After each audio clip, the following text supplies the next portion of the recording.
good evening. Happy December, everyone out there, and thank you for joining us tonight on this Friday night for a good old-fashioned matchup, a division rival matchup between Embry-Riddle and Lynn University. The anthem was just performed by Embry-Riddle's own Kayla Burns. She did a remarkable job as always, and we're getting here towards starting face-off. It's the Eagles' last game before the holiday break. The semester's almost over here up in Daytona, and be excited to try to go out on a win here against a division rival. Getting ready for the starting draw. We apologize for the delay. There was an issue with the refs, but that has been resolved now, and we'll get ready for the face-off. Marks will look to start things off right. And the Eagles get the puck. Barton has it. A little trouble on his own end. Decides to give it to Spencer Coleman. And Coleman walks up. Makes a feed that hops over Marks' stick, but comes right to Glenn. He waits. Looks. Nice sauce to Coleman at the point. Gives it low to Usiak. Walks into the slot. Nifty move. Still has it. Gives it to Corey. Excuse me, Marks, and sends it in front of the net just wide. They fight for it. Marks has it. Dances, dangles. Still dancing. Spencer Coleman now has it. Wheels. He's pinned a bit. He escapes. Passes it up. Passes it back to Usiak. Loses it. Great keep by Barton at the point. Lynn has it. Tries to chip it out. They can't get it by Barton. A little soccer style from Barton there. Usiak has it. Dips and dangles. Goes for the backhand, but unfortunately just misses the net. The Eagles are buzzing right now in the zone. Marks, again, making some nifty moves. Gives it to Coleman. Across the seam. A little too hot to handle. Corey taken down there, and Lynn gets the puck out. Usiak was taken right back in. Wheels behind the net. Throw it in front. Coleman gloves it and shoots it, and remarkable save by number 14. And Lynn ices the puck here. First stoppage play, 18-20 in the first period remaining. Still no score. Excellent start by the Eagles. Looking to get out and establish the tempo early, and they're doing just that. Let's see if they can keep it up with the second line here. Turner Kaufman and his line. Let's see if they can make things happen here. They pull it back. He's throwing to the corner. Turner has it. Gets chipped by him. Alex Bishkoff into the corner. Pinned. Puck goes right through his legs, and Lynn has possession and chips it out. Mike Pandolfo back on it. Goes behind the safety of the cage. Wheels out. One-handed. Gains some speed. Zipping through the Lynn defense. He gets finally stopped, and he decides to chip it over the blue line. Lynn chips it out. Andrew Newland back on it. Waits. Makes the pass. Austin Yenser chipped it in right to the Lynn defense, and Lynn will start back out. Looks like Wilkins in on it. Being forced wide. Puck just slithers past Bobby Elisha. Great play by Newland there. Gets wheels out. Chips the puck to Rodriguez of Lynn University. And it's chipped back in. Lynn has it. It's a pass that eludes everyone, and we'll go for an icing. We'll start it back in the Lynn zone.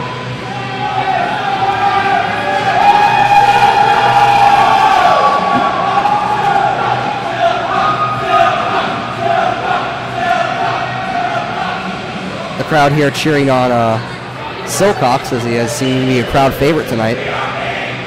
And let's see if he can be a crowd favorite on this draw. And he wins it back, but Lynn unfortunately beats him to it. Wowski has the puck. And he loses it. And Lynn again tries to chip it out. And we'll get it by. And looks like a 2-on-1 developing. And it looks like, I believe, Elisha got a piece of that, so it's a solid first test for him, and he stood to it. And that puck deflects out of play. I think we'll have a face-off in the Riddle end. 16:54 remaining, still no score. I hope everyone listening had a wonderful Thanksgiving. It was the first game back.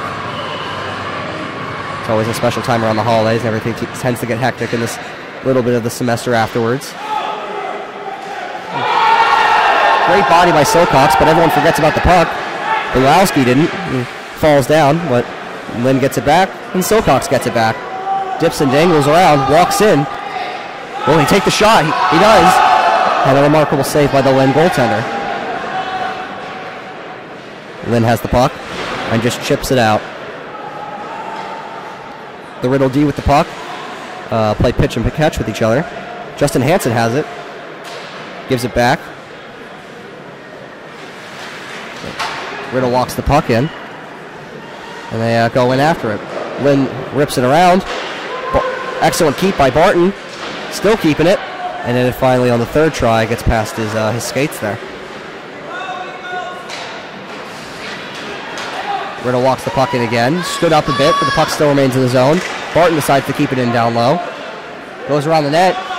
And the pass eludes Riddle players, unfortunately, in the slot. Number 38 for Lynn has it. Rodriguez walks in. Defended well. Uses the defender as a screen, actually, and Bobby has to make a tough save there. Fought for in the corner. Elisha steers it out of trouble. Hess passes it to an open, vacant side there. And Barton and Chapman decide to wrestle for it. Hess has it behind the net. Spencer Coleman now has it. And he'll see if he can make some magic happen. Steers it a little close to Elisha, but he still maintains hold of it. Decides to use the boards to get it out. Pass almost to Usiak. Coleman spins. And gets Quaito with the boards. And Barton decides to acquaint Chapman with the ice. And Ryan Marks had the puck. Chipped it up. Unfortunately, for the Chapman, he got rocked a bit. Puck stays in the Lynn zone. All over the throw to Usiak. And he scores! Great goal, better Selly from Kyle Usiak there. And Riddle's on the board.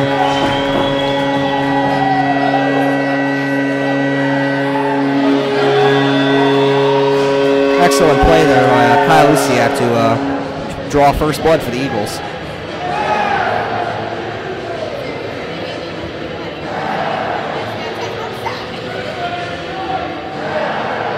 First line's always managing to work wonders for Riddle. Let's see if they can continue to do that on this draw.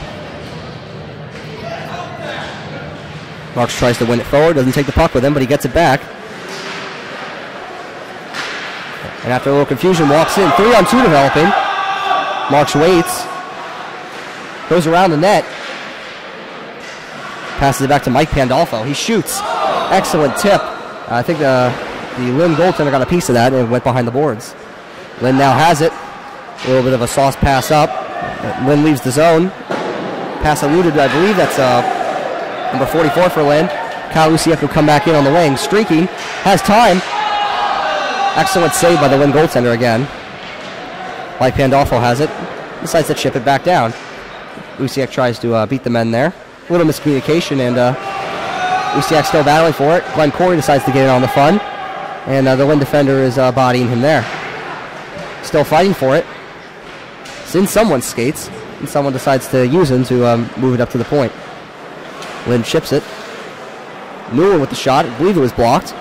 And Lynn finally storms out. Number 44. And Newell came about 6 inches from putting him in his train tracks. That could have been awfully ugly here, folks. Ryan Marks has it. Mike Pandolfo now has it behind the net. Comes out. He's pressured a little bit by the Lynn forward, but he shakes it off. Gains the red line, the blue line. He drops his stick into madness. And the puck goes behind the net. Usiak has it. Dishes it to the front, but someone didn't want any of that and threw it back. Rodriguez fighting for it with Pandolfo. Usiak dishes it in front, and does not happen to be driven home. Usiak wheels around. Sauce it to Pandolfo. Pass across the seam. Excellent save from the Lynn goalie, and it's still loose. And Lynn just looks to get it out with no avail until now. And Riddle will just throw it right back in. Number 77 for Lynn has it and chips it up. Rodriguez has it for Lynn. Nifty move failed, and Lynn just hopes to get the puck out. A flipper is caught up there. Ooh. And a little miscommunication there resulted in an offside for the Eagles. 12:31 remaining in the first period, and the Eagles are up 1-0. Really good play by the Eagles so far, just grinding away out there and keeping the puck pretty much hemmed in the Lynn zone the entire time. Turner Kaufman on the faceoff looks to see if he can continue that trend and get in. Tries to win it forward, and the Lynn centerman stood tall there. Chatted with a nice move around Justin Hansen. Walks in and just throws it on net, and Elisha just covers it. Looked to play it, but the ref had a quick whistle there, so we'll have a face-off. Not too much trouble there. It's always a good physical match when these two teams play. You know, conference rivals in the EFCHC. It's always fun when they make the trek up here to Daytona. Hansen with it. Loses it behind the net. Lynn throws it on net. A scramble for it, and Hansen has it again. Backhands it up. But not out. Great keep by number 38 for Lynn. And now the puck is finally chipped out. Wilkins has it. Lynn will come back and reset and throw the puck, and it just deflected wide. Lynn hemming away there. Liam Kehoe with the puck. Rips it around the boards, hopefully to Bishkoff. And Bishkoff decides to body the guy there and gets the puck. Hansen has it now, actually. Dishes it up, but it goes a little too far, and it'll have to be played by the Lynn goaltender, who throws a remarkable pass almost to the end of the ice. Wow. That's an amazing pass there, folks. Spencer Coleman walking in. No pressure on him. Wheels behind the net. Looks to put it in front. Puts it on Kehoe's stick, and unfortunately cannot bury it. Great setup there by Spencer Coleman. The captain for Lynn walking in. Number 12 has a few moves of his own. I believe he's leading Lynn in points. But three guys there. I don't think Gretzky could get through them in that case.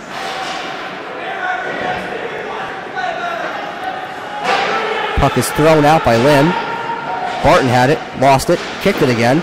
He's always using those skates there, folks. And maybe should have considered playing soccer. Kaufman hard on it. And he almost makes some magic happen there. Turner's always a hard-working guy. He always knows how to put the puck in the right places for his teammates. Lynn breaks out, and just like that, we're going the other way. And a nifty move by Ben Milowski, and it goes a little too far, and the Lynn D takes it. And again, they'll chip it out, and it looks like it'll go all the way. And we'll have another icing. 21 seconds from halfway done here. 10:21 left, and Eagles are up 1-0. Good bout here. The crowd seems to be into it, having a good time. That's what we're all about here. Like to have a good, friendly, but boisterous atmosphere.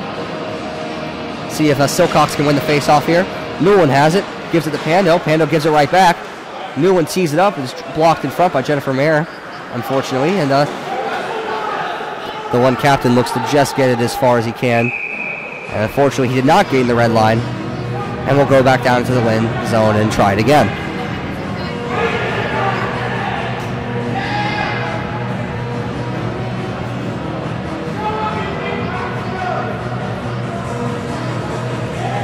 If you had not been watching previous games, Embry-Riddle's ranking came out for the ACHA Southern Division, and they're ranked 20 out of 48 teams. So that's a really awesome accomplishment for the team. And Anthony Smith throws a shot on net that is stopped by the Lynn goaltender.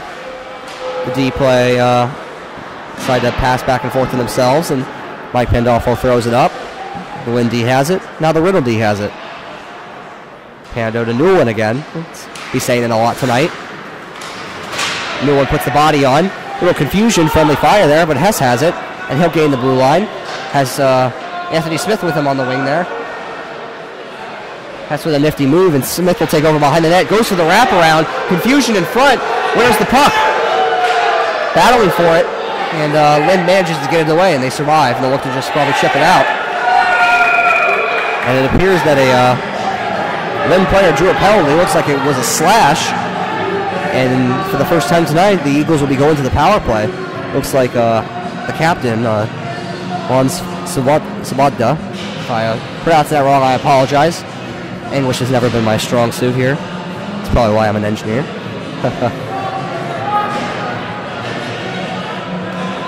And we'll see if this this deadly Eagles power play can convert here. The big guns are out for the Eagles. The first line with Spencer Coleman and Barton on back end. We'll see what can happen here. 9:23 remaining in the first period. The Eagles win the faceoff. Glenn Corey spins, still has the puck, looks to throw it across, but the Lynn D gloved that down and shot it down right on Elisha, and he had to be sharp there. No sleeping in the cage.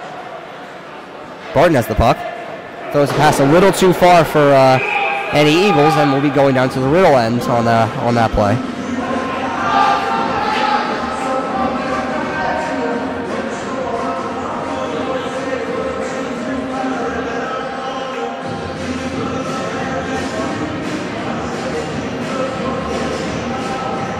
Little rough update on the upcoming schedule. The Eagles hockey calendar will go through January. It'll be opening, I believe, the 13th, or that second Friday in January against FIT, another conference rival. So that should be a fun bout if you can make your way out here. As Usiak throws it just wide of the cage.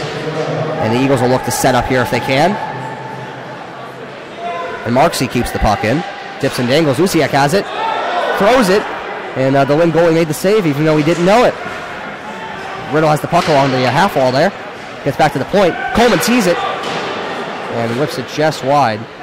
I think on a deflection there. Barton now has the puck. Throws it. Don't know where it went. And leaves the Lynn goalie made a save on the second shot. And a Lynn player is ailing out there as he looked like he blocked the first attempt. Coleman has it. And on the feed there, it appears that the whistle was blown. Not exactly sure why.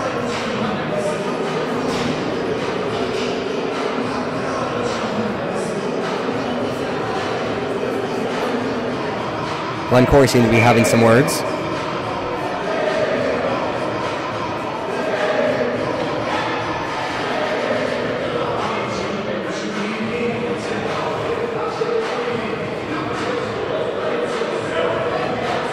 And it appears that Glenn Corey's getting the penalty. And he certainly is having some disagreements about it. But that usually never ends up working with the refs, and we'll go to 4-on-4 out here. Oh, excuse me, he's being ejected from the game.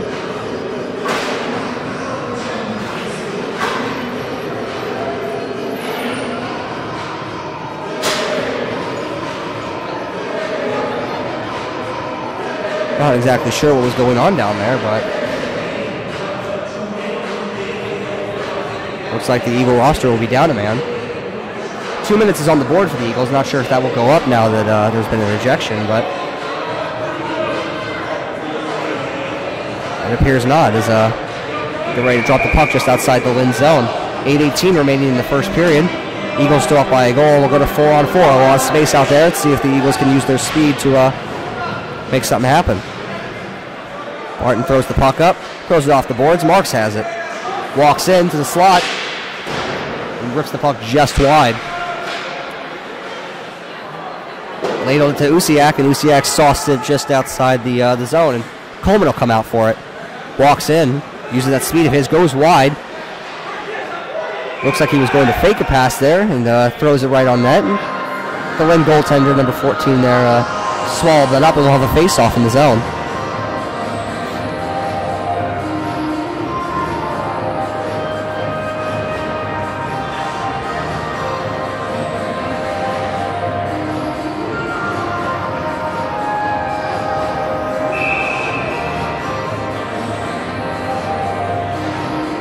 Riddle wins the draw. Mike Pandolfo on it.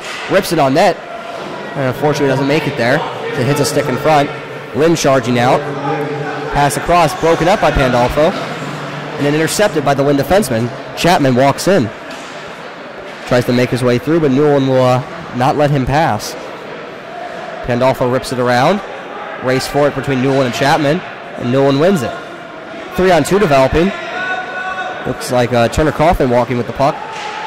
And rips it just shy of the toy department there. Lynn has the puck, tries to break it out. Sobotka walks in. The captain, Vaughn Sobotka, almost tossed it to an empty net there, but he couldn't make connection. Kaufman walking with the puck out. Makes a nice move around. Looks like a 2-on-1 developing out here. See what happens. Nice pass. And it appears that Hindolfer could not connect with the target there. A great try by the Eagles. Excellent setup there by Turner Kaufman. Matt Silcock's hot on pursuit. And Lynn manages to just chip it out to a waiting Justin Hansen fresh off the bench. And he'll throw the puck back in. Lynn to retrieve, but Silcock's even faster on it. Chips the puck around. Has it. Gets bodied a bit. Loses his stick in the process, and Lynn charges out. Wow. It's an aggressive back check there by the Lynn player. Walks the puck. Excellent save by Alicia. And he gets the second one, too.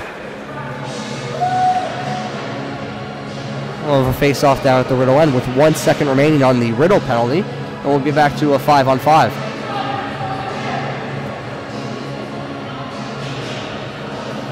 The Riddle face-off here with 6:19 remaining.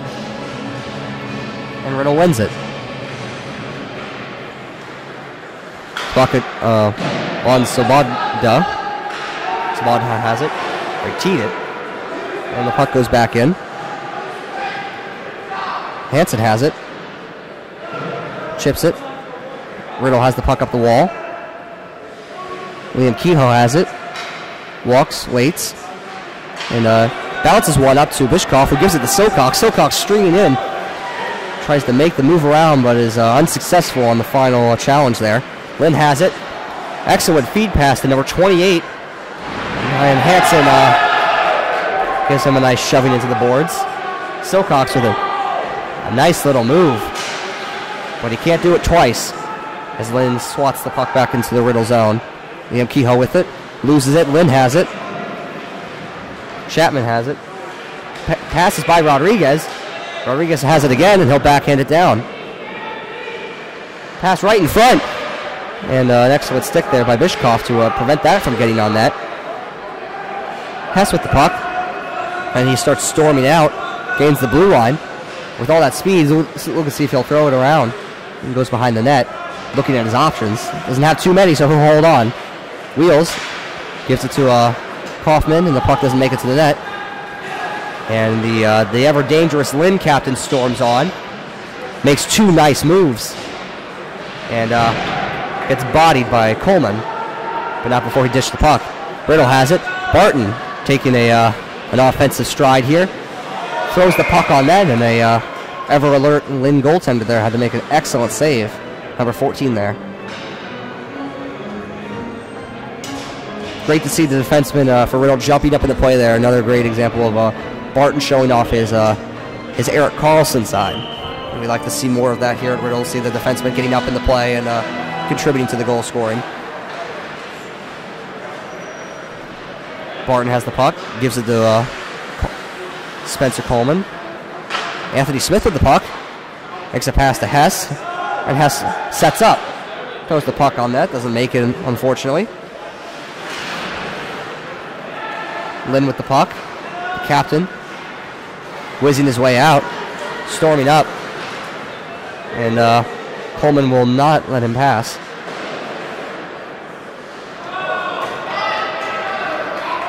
The puck goes back into the Lynn zone. Jennifer Mayer hot on it. Looks to backhand it in. Gains possession.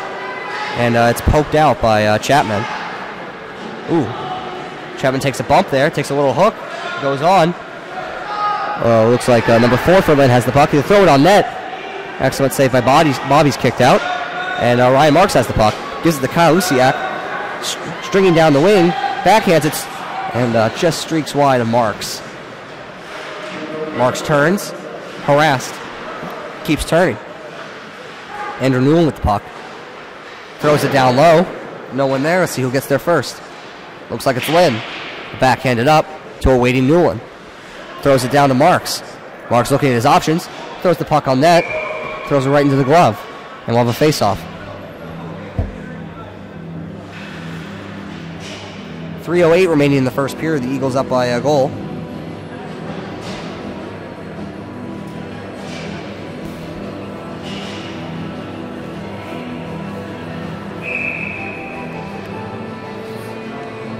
And joining me now is Eagles defenseman Ryan Knapp, turn photographer. So it's great to have you up here, Knapp. It's great to be here. What do you think of the Eagles' play so far? Basically, we're just peppering them with shots. If we can keep getting shots on net, they're bound to turn to go in here. I'm definitely seeing a difference in Lynn. They're playing a lot stronger defensively than what I've seen in the past. Yeah, definitely getting a lot of credit as Marks comes in. Looks for the toy department again, but no avail. Mike Pandolfo becoming a forward on this play. Looks, waits, gives it to Marks down in Gretzky's office. Comes around, centers it, and a great block there by the Lynn defender. Usiak caught on it. Body there from a Lynn player. Lewin with the great pinch. Looks, waits, gives it to Usiak. Tries to backhand it in front. Little communication there as the Lynn goaltender tried to cover it. And Pandolfo keeps it from going any further towards the Riddle net. Marks with it. Dips and dangles. Tries to do it twice. Cannot do it that time. Wilkins with the puck for Lynn. And passes it up to number 3. A 1-on-2 developing. Let's see what he can do. And he'll just decide to throw the puck down low and fight for it. Hansen comes away with it. Wheels around. Reverses it. Riddle defenseman behind the net. Passes up to Usiak. Nifty move. Gains the red line. Gains the blue line. With speed. Looks to shoot it, and a great save by the Lynn goaltender. Usiak looks like he's trying to go for 2 tonight.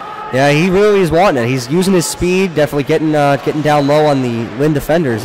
He's hungry. It's definitely one of the reasons he's on the first line tonight. Turner Kaufman with the puck. Little flip to get by the defender there. Walks. Almost took the puck with him, but he gains it back. Another nice move. Has a lot of options. Throws the puck on that, and unfortunately just goes wide. Yenzer with the puck. Throws it down to Bishkoff. Fortunately, can't maintain it. Kaufman will come pick it up. Make another nice move. Make it 2. Loses the puck, but Bishkoff will throw it on net. Behind the net. Kaufman again with it. Looking, waits. Turns his back, spins again. Throws it to the point. And throw it on net, it gets blocked. Turner Kaufman everywhere tonight in the offensive zone. But Lynn will take the puck and they'll come out on a 3-on-2 development. Chapman with it. Lynn defender pinched. And on a great opportunity there, Elisha will make the save. Little gaff there by the Riddle D, but Elisha there to bail him out. Yeah. Elisha hasn't had to do much tonight, but when it comes to it, he's definitely there. Yeah, the Riddle D have been really doing a good job of getting to the shot lane and just keeping shots from getting near Elisha, but on that case there was a rare mistake. No, we didn't. Instead of screaming. Let's hope. Yeah, it looks like Lowski with the puck. Silcox in a foot race for it. Could be a breakaway. The Lynn goalie goes out. Empty net. And he'll get to it. He'll throw it around. I've never seen that before. Wow. I mean, I've seen goalies come out of the crease, but I've never seen anything that extreme. It was quite a bold move. And Lynn survives on a move that you won't see in every game. And then we'll throw the puck down, and they'll take I think everyone will take a whistle and just process what happened there. With only a second left, though, not too much time to process. Any idea what happened to Glenn Corey? Not exactly sure. It looked like there was some call for a play to be outside, and he had a dispute with the ref, and I guess the ref was having none of it. That's what it seemed to look like. We'll have to speak to him afterwards. It was quite a surprise. He's a very mild-tempered player, a leader on this team, so it's rare to see him get tossed from games. And with 1.1 seconds left, this faceoff's probably all but trivial, and as the clock winds down, the period ends, and Riddle will come out of it with a 1-0 lead, and we'll take that.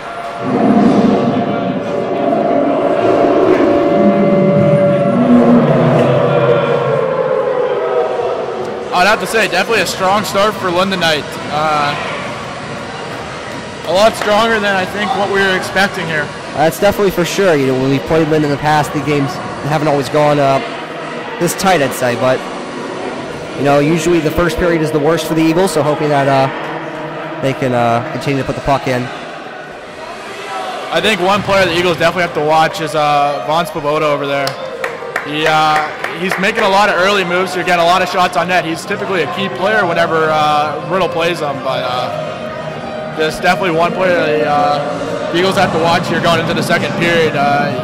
Last time we played him in Palm Beach, I think he got one of their goals, yeah, I think one or two of their goals. I think he put a top shelf over me there. I think that was on you. Yeah, that was on me. I remember that well. So you always have to watch him. He's always making plays happen, both in the defensive and the offensive zone. We'll see if we can keep him off the board tonight. And we'll come back to you at the start of the second. So thank you.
And we're back for a little bit. We decided we'll do an intermission report here, and we'll talk a little bit about breakdown of the first period. And Nap, you want to give your thoughts there?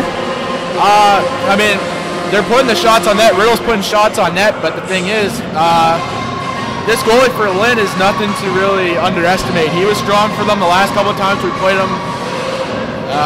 The first time we played them, they didn't have their strong goalie, and due to the fact that he was out for grades. But once they put him in, he was making some really good saves. Second time we played him in Lake Worth, he proved that he is a starting goaltender, but I think it's what's in front of him that's hurting him. But that's definitely not something to say here tonight. I mean, Lynn's definitely playing stronger than I think I've ever seen him play, and I give him credit for that. I think if Riddle wants to beat him, they got to put some more shots on net here.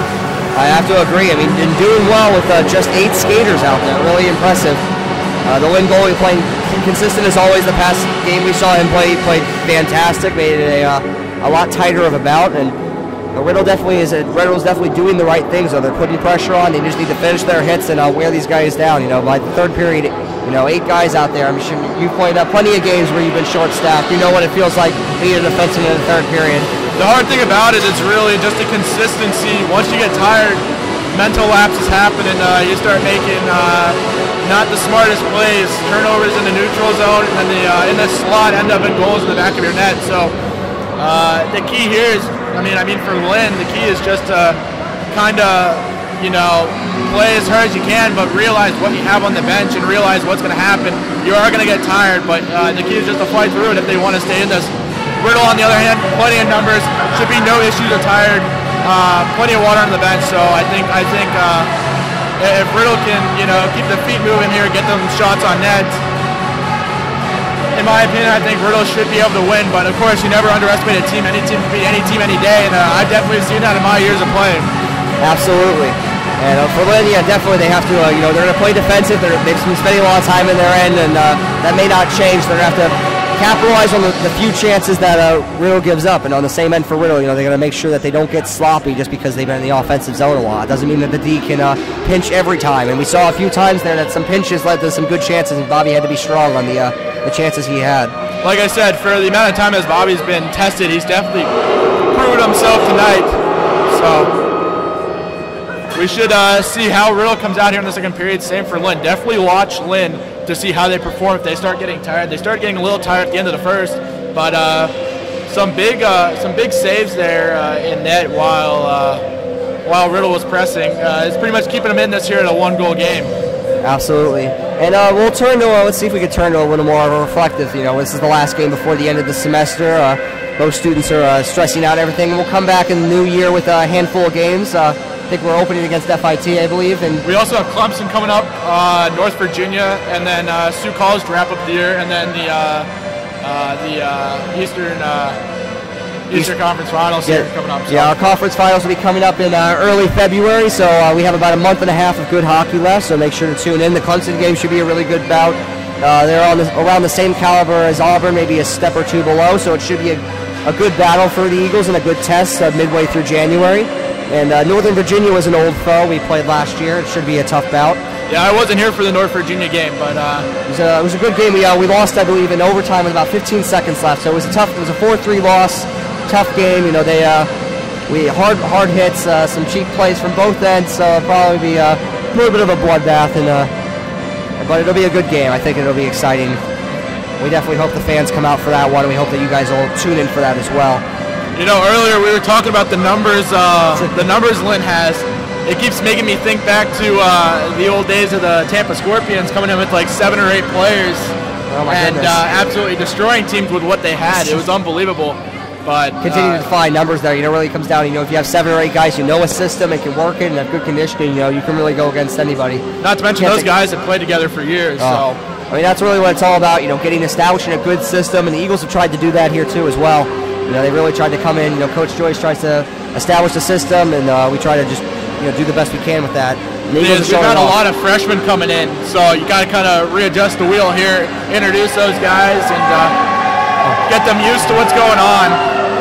Cheering coming from the crowd, showing their appreciation for the Zamboni driver Tyler Ernest, as he is a local fan favorite here. That's kind of a typical thing I'm seeing every game here.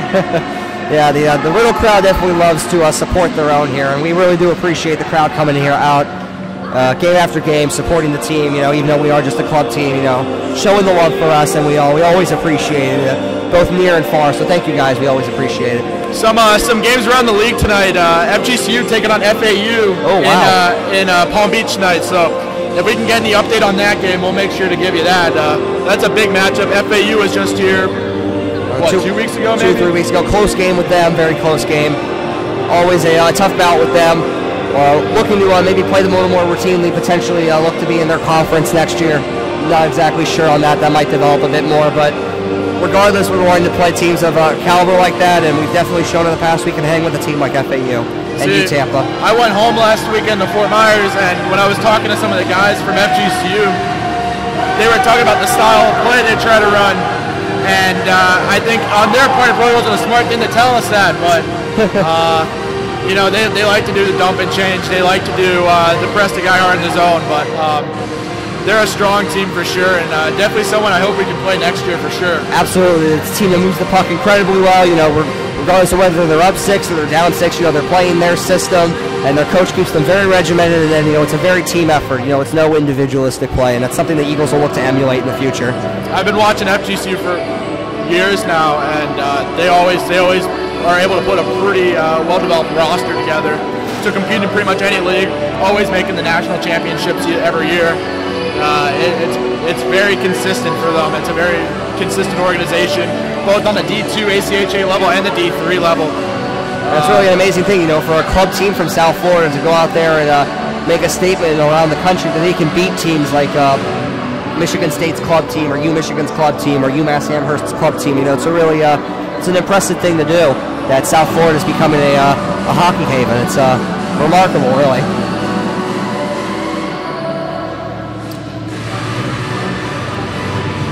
Right, any players that stood out for you for the Eagles, you know, really doing the good things, the right things, you know, on both ends, offensively and defensively? Right now, I definitely got to say Kyle Yusiak. He's definitely moving his feet, getting his own. Another person I've noticed is Matt Silcox.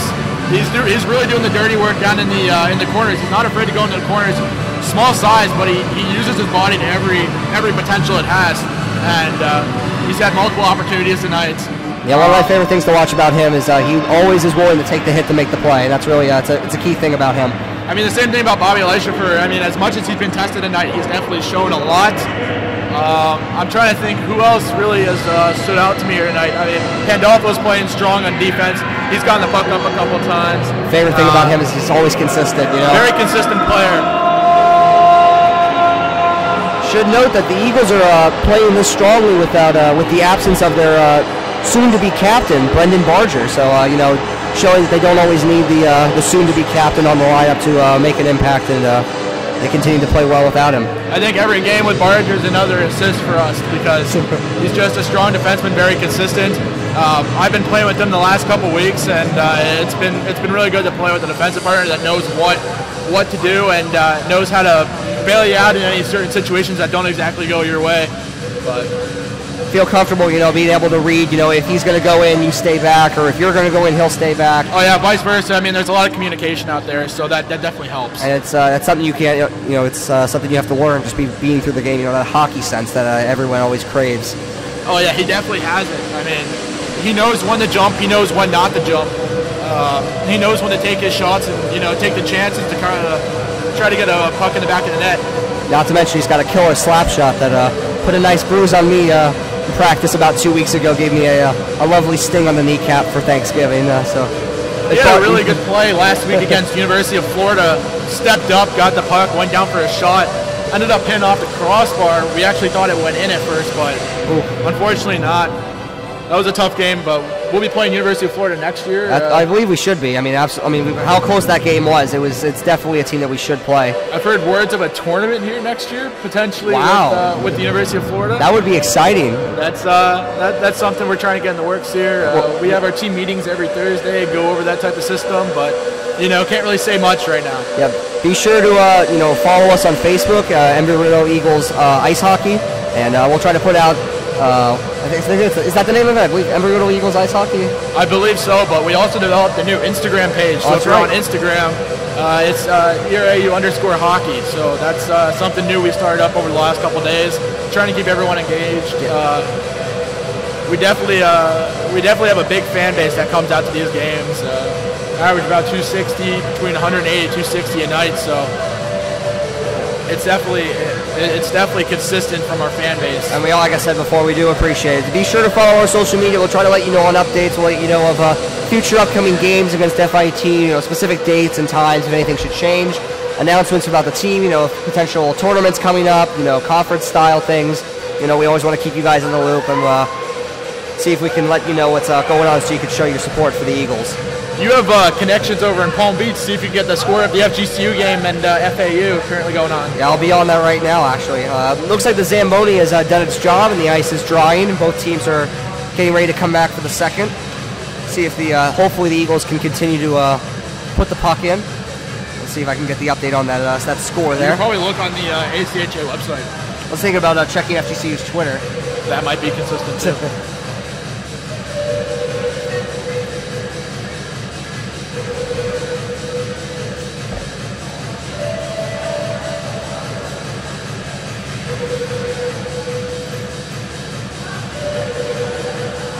Any thoughts on the NHL season going so far?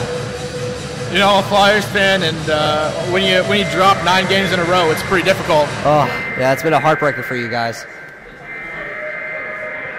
Let's see, we're going to change the period. Oh yeah, we got to change the period. There we go.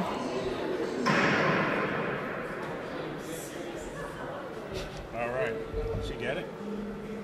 We're trying to get the score of the FGCU FAU game going on right now. FAU that you playing them? Yeah. Yeah, they're playing them down in West Palm. Okay. Yeah. Looks like at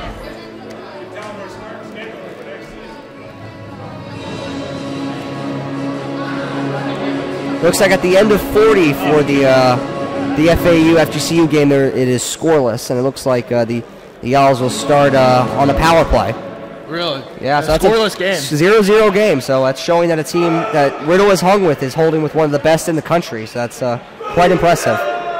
That's incredible. I mean, FAU is definitely a strong team with strong potential, and the Eagles haven't really fared well against them. But those games have definitely been close. They have. And we'll wrap up this conversation here, I suppose, as the Eagles will take the ice for the second period. Crowd showing their love. No sign of Glenn Corey, so it looks like he may be out for the game. Yeah, I was hoping maybe it was just maybe 10 minutes. It looks like it is a permanent thing. So that's unfortunate. They'll lose the Eagles will lose a top guy from their first line.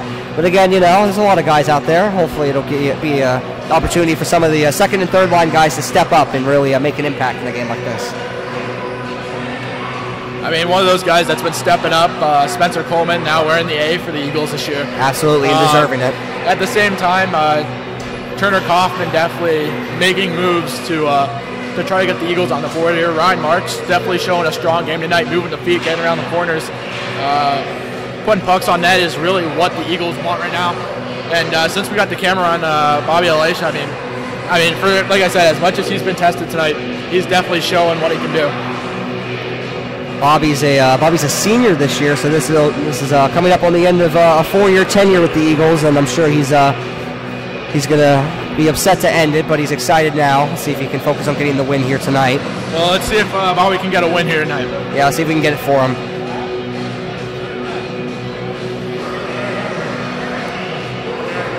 Looks like Jennifer Merrill started out with Usiak and Barton and Spencer Kaufman and Ryan Marks. It's an interesting line combination. We'll see what Coach Joyce is thinking here. It looks like the Lynn Tendy's having a chat with the Eagles players. Because the starting lineup tonight was Coleman, Barton on defense, Usiak, Marks, and Glenn Corey. And now it looks like Nair's going to step up here and go on left with Marks and Usiak.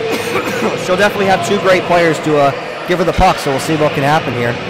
Again, looking at Barton and Spencer Coleman, it's a fantastic defensive pair in my opinion. Two big-bodied guys, really aggressive, not afraid to throw some hits, and it's really what you need in a game like this to set the tone, especially early.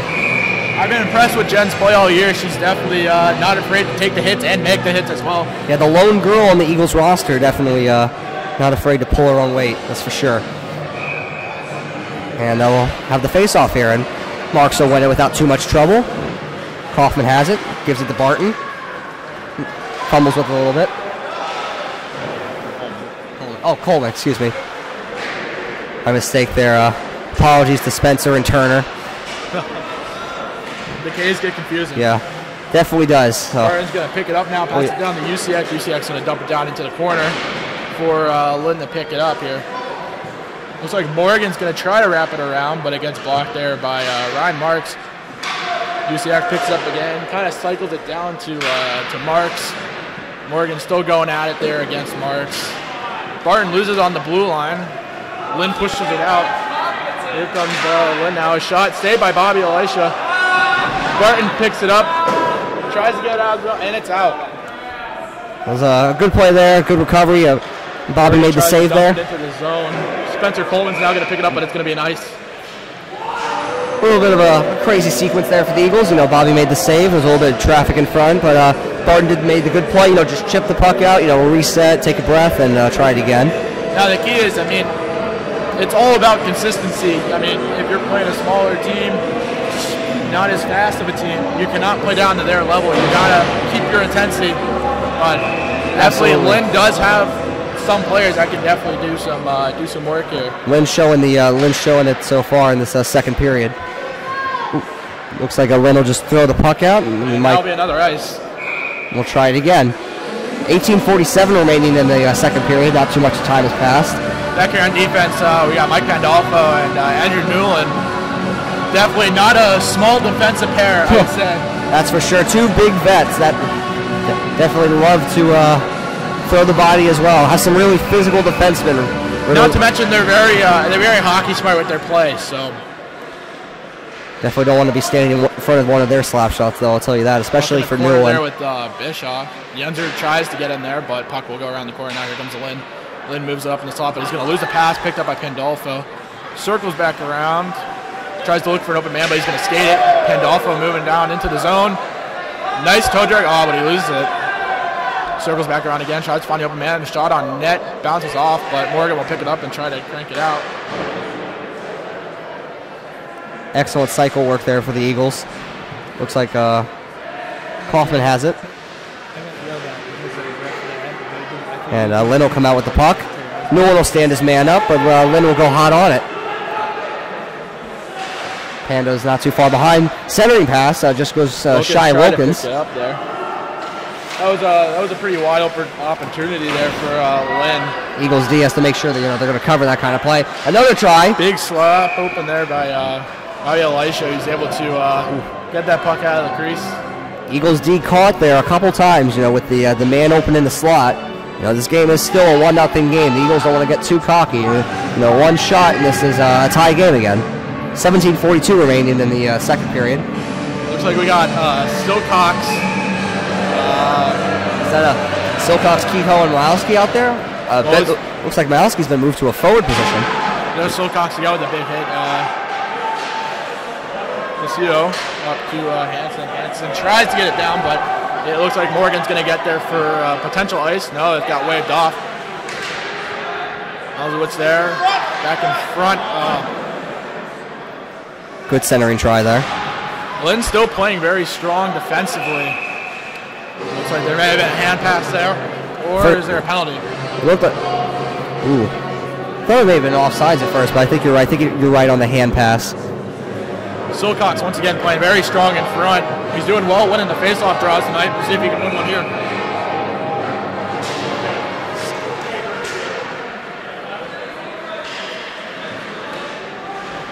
Silcox, a member of the ROTC program here, and he is a fan favorite. I guess some of the ROTC guys came out to show their support for him tonight as he has the puck behind the net. Comes out, throws it. He tried to go top side of the net there. Yeah. No top cheese on that play there. His fans thought that may have won it though, so they got excited. Looks like Watkins had it, he just chipped it in. Hansen's hot on it. He'll go behind the net, pass it up. It eludes Johnny there. A little bit of a confusion there, and Lynn emerges with the puck. Silcox looks like he was tied up there with Rodriguez. Yeah, no. Lynn's going to pick it up in their own zone, but they're going to lose it. What a big hit by Ben Malowski there. Silcox tries to look backdoor, but it goes wide again. Hansen keeps in the zone. Riddle trying to pick up the puck here. Shot goes wide. Morgan picks it up here again. Chip it out now to Wilkins. It's a rush coming back the other way. Here comes Barton streaking down, but he'll be able to pick that puck up there for the Eagles. He's going to come around the net, but he's going to stop. Tries to look for the open man. Looks like he's going to try to rush it now. Guard moving through the center of the ice. Shot on net and a save there. Barton with the wraparound, and he scores! Chris Barton buries it there. Big hustle there by Chris Barton, really put on the wheels there. Yeah, the guys will be chirping him on the bench for that one. Good goal on his part, good effort. Not the most beautiful, but it will take him. That's for sure. Great play there. No giving up. And the Eagles are up 2-0 there. Excellent play there. Shows that the effort of just throwing the puck on that and what can happen.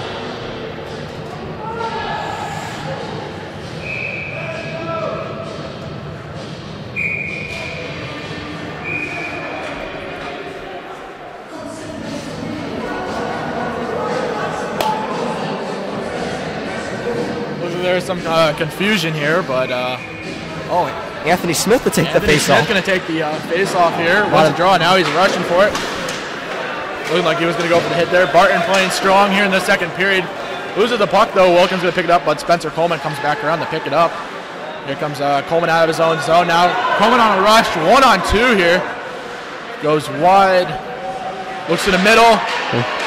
Tried to hit what was believed to be Alex Hess there. Usiak now going to pick it up, go around the side, behind the net. Usiak now cuts around, looks up top for Spencer Coleman. Coleman looking around, circling again. Back door to Usiak, but Usiak misses as that puck hits right in his feet. Barton keeps the puck in the zone for the Eagles here. Lynn now able to bank it out here. Here comes Lynn down the right side. Wilkins. Shot and deflection off of Bobby Elisha's stick there, and it goes up into the catch net. That was a really great rush by Spencer. It was absolutely amazing. When Spencer's coming up 1-on-2 in any defensive pair, it's almost fair for the defensive pair. He's just got so many nifty moves, and he just knows how to put the puck on net or buy himself enough time to put off a great opportunity to one of his teammates. So that's I think the big thing about him is his quick shot. He's able to get that shot off quick. Goalie doesn't expect it. Hailing from the great state of North Dakota. Marks will win the face-off here. Picks it up, back to Pandolfo now. He's going to circle back slowly behind the net.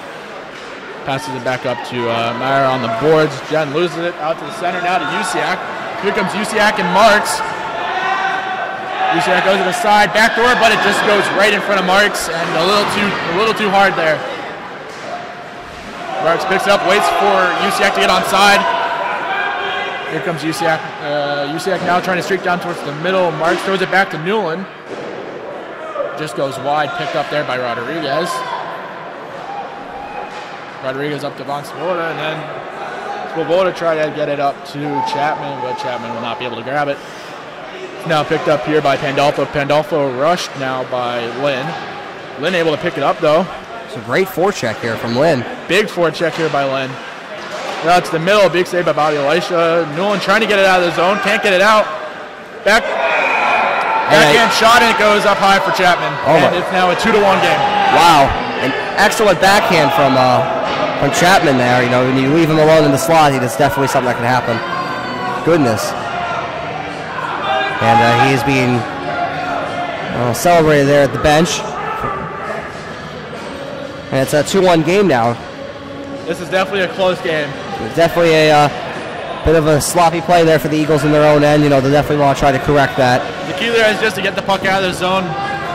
Coach Joyce always says you'd rather him go 200 feet the other way than cause a turnover in our own zone. And I'm sure he'll be mentioning that to that line out there when they get back to the bench. As here comes Chapman again. Chapman goes wide. Coleman's on him. Picks the puck up. Coleman now moving through the center of the zone. Coleman looking wide to Kaufman, but it goes up high and into the spectators, honestly. Ooh. He's looking for the wrong net there, unfortunately. 13:38 remaining here in the second period. The Eagles up 2-1. Kaufman going to take the draw. He's got Bishop on his left side, or Enzo on his right side. Hansen back with Coleman. Evans picks it up. Gets hit there by Bishop, but I think Bishop took the harder side of that. Here comes Rodriguez now. Rodriguez makes a move, goes wide. He's going to be chased down by Justin Hansen now into the corner. Rodriguez gets it out, and a big save there, and a huge save by Bischoff. That first save there by Bobby Elisha there, and then the kind of left field snag there by Bischoff. It looks like there's going to be a penalty, though, on Lynn here. Great 5-10 seconds there for Bischoff. You know, making the save there, going to the corner, fighting for it, drawing the penalty. You know, that's what we're looking for. These guys are going to hard. I think that puck was about only into the crease, though. If he didn't save that, that could have been a risky play. We could have had a 2-2 game there. Yeah. The key here is to be strong on the sticks. If we can get that puck out of the zone, you know, that'll end up helping us here. It looks like the Eagles will be going to the power play. A little unsure of why. No, excuse me. No, never mind. Well, there's a penalty on the board, but there's a. But the face-off's neutralized. Not exactly sure why, but I will take it anyway. Mark's going to take the face-off here with Silcox and Usiak. Great line there. Picked up now by Pandolfo over to Coleman. Coleman looking now to move down into the zone, kind of set up a power play formation here. Coleman looks to the middle, takes a shot, and saved there by Lynn. A little hesitation on his part there to see if he covered or not, but he decided, I guess, it was the right move. Great setup there from Spencer. He's always doing a good job of moving the puck in down low. In 17 seconds into the power play, we'll see if the Eagles can develop some more here. Marksy takes the face off, wins it front, puts a shot on net. Lynn tries to clear, unsuccessful. The Lynn player soccers it to himself and manages to just get it by Coleman. Pandolfo now going to go down behind the net here, try to make a move to get out of the zone, going to curl back around. Big forecheck here on the penalty kill by Lynn. Pretty aggressive considering he's shorthanded.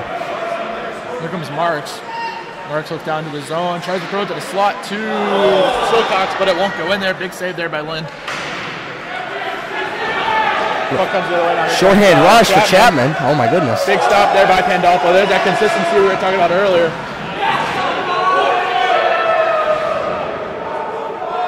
It looks like a 5-player dance on the boards. It's a little bit of pushing and shoving. Marks moves it out, looking for Usiak. Usiak stays on side. Marks picks it up, shot, and a goal. Big goal there by Ryan Marks. Eagles up 3-1 now. Marksy making his mark on this game, as he tends to always. What a shot. Labeled it for the top corner. And I definitely love that one. Oh yeah, Mark's showing why, he is a leader on this team, having been voted an assistant captain. As a freshman, quite an impressive achievement for him. And putting the Eagles up back again by 2 at a critical point, capitalizing on the power play. Mark's definitely showing why he is a leader on this team, stepping up here, getting a goal there. Mark's from Reading, Pennsylvania.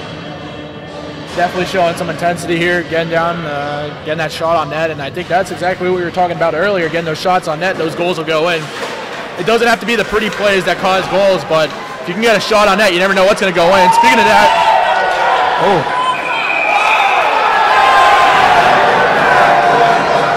there's like a little scrap here between Morgan and Bischoff. Wow. Bischoff got kind of checked from behind there when he was on his knees. It looks like Morgan will go to the box.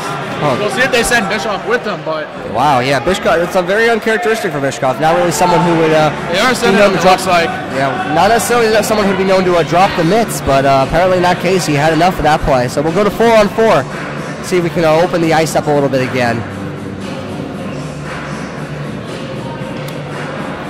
And with 11:39 remaining, we'll see who can make the magic in the next 2 minutes. Looks like we got Yenser and Kaufman. Odds are that call is going to be roughing there. We're going to have what appears to be 4-on-4. Yeah, I believe so. So, when Kaufman's out on the ice, anything can happen. And we'll see what he can do on the faceoff. Turnover down. But Wilkins will... Eagles D have to be careful there. Rodriguez picks it up now in the corner. Rodriguez circles around. Tries to throw it to the middle, picked up by Spencer Coleman. Here comes what appears to be a 3-on-1. Here comes Kaufman. Kaufman with a stretch pass from Coleman. And he scores on a remarkable move. That was like a playbook out of Pavel Datsuk right there. Oh my goodness. If there's one player that defines Turner Kaufman, it's definitely Pavel Datsuk. That is definitely a Datsuk move. He is definitely a Datsuk player. Skill first. It's just amazing to watch him play. We got to call him Pavel Kaufman there. Oh goodness. I have to send that one to Pavel Barber too. That was yeah. See if he'll feature it on his Instagram page. We also got a comment on the stretch pass. The stretch pass there by Spencer Coleman. That definitely broke that play out. Yeah, the Kaufman-Coleman connection there making its mark in the game as the Eagles lead 4-1 now. And they'll see if they can do more on this. Bart loses the puck. Here comes Lynn back the other way now.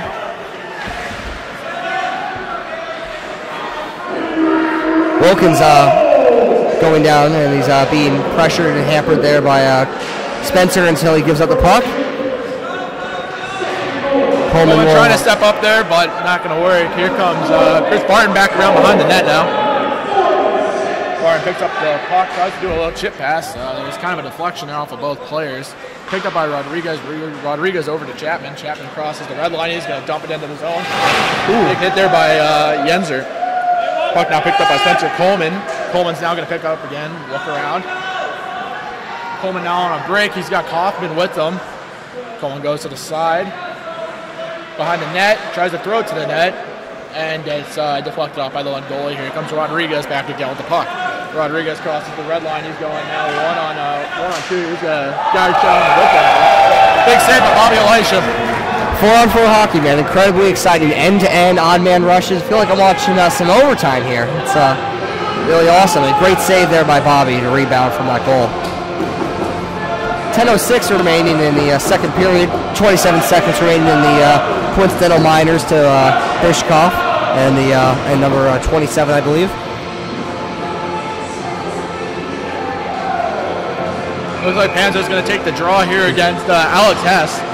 Hess wins the draw, kicks it out. Here comes Hess now with the puck. Tries to get out of the zone, but it looks like he was stopped there by Chapman. But here comes Mausewitz. Great try there from a bad angle. Big hit there by Batten down in the corner. Puck's now going to cut back. No ice here as it's picked up here by Nolan. Nolan's going to come across the side here, try to get it up to Pandolfo. Pandolfo loses it. Puck goes back down to the riddle zone here. Pandolfo tries to go off the glass and out. Great play, but there's no one there. Rodriguez makes a nice cut maneuver. Tries to go cross ice over to what appears to be Russo, I believe. Puck's going to go down to the zone. It's picked up here by Rodriguez, but Rodriguez not quick enough here as Hess catches right back up to him. Big hit there by Anthony Smith. Buellin keeps it in the zone. Tries to chase it down, but it ends up hitting the ref. Hess now picks it up. Here on there, Ben tries to knock it in, but big save there by Lynn. Ben's looking to the rafters on that one. He knew that was a great chance, and looks like the goalie stood tall on that chance. Just accidentally hit in the wrong place there. Yeah. I've heard, though, this goalie does have the quickest chest in the league, so it's something we have to watch out for. 9:04 remaining in the second. Let's see if Silcox can win this draw. Both players are out of the box now. Back to 5-on-5 hockey there. Big hit there by Silcox on Morgan. Here comes Wilkins now. Wilkins trying to cross with it. Gets lost over the red line. Here comes Bischoff now. Bischoff picks up the puck again. Goes through a couple players. Here goes Bischoff one more time. Shot on net and another save there by the Lynn goaltender.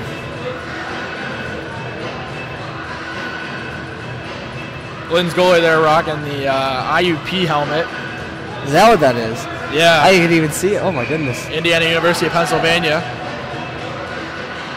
Bischoff back now to Johnny. Johnny takes a shot.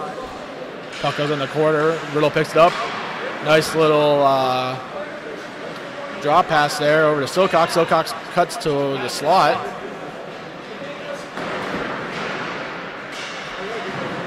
Silcox picks up the puck again. Looks to the middle. Stops. Another cycle pass over. Picked up by Morgan. Dry dunks it down into the zone. Puck's going to go the other way now. Hansen looks like he's going to try to pick it up here. 7:55 remaining here in the second period. Riddle up 4-1 here against Lynn University. Puck goes back down. Rodriguez is going to pick it up again. Rodriguez looking. Throws a D-to-D pass there over to Morgan. Morgan looking cross ice to Chapman. Chapman loses it. Hansen now going to pick it up here in the Riddle zone. Hansen behind the net. Off the boards there, but it's not caught. Morgan's going to pick it up. Backs up. Here comes Bischoff now. Across the zone. Bischoff a shot, but he goes wide. Riddle goes into the zone. Big hit there by Matt Silcox. Silcox on Morgan. Silcox now looking to make some moves. That was a hit there in the corner. Morgan picks it up off the glass. Tries to get it out. Hansen will move it out of the zone now. Try to regroup here for Riddle. Hansen over to Johnny. Johnny's going to pick it up. Looks There's like a whistle. Looks like Marks couldn't get back on side there when he was trying to play that. Looks like an offside there on Ryan Marks.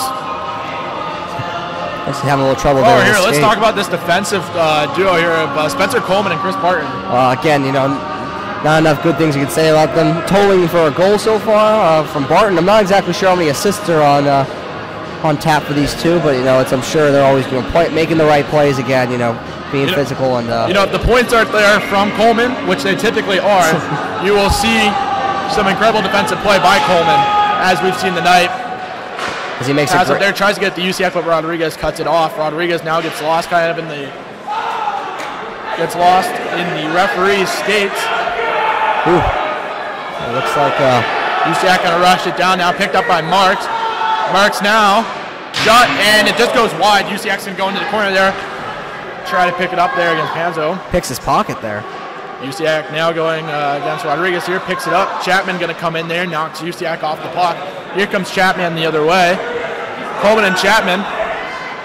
Chapman tries to cut across the center of the ice. Barton's going to pick it up now. Great read by Barton to see that. Big loss there by Barton. A shot and a save by Bobby Elisha. Ryan Marks able to get the puck out of the crease there. Here come Marks down the left-hand side. He's looking. Usiak over on the side, but Usiak not able to capitalize. Here comes Rodriguez now. Rodriguez chips it back out to center ice there for Coleman to pick it up.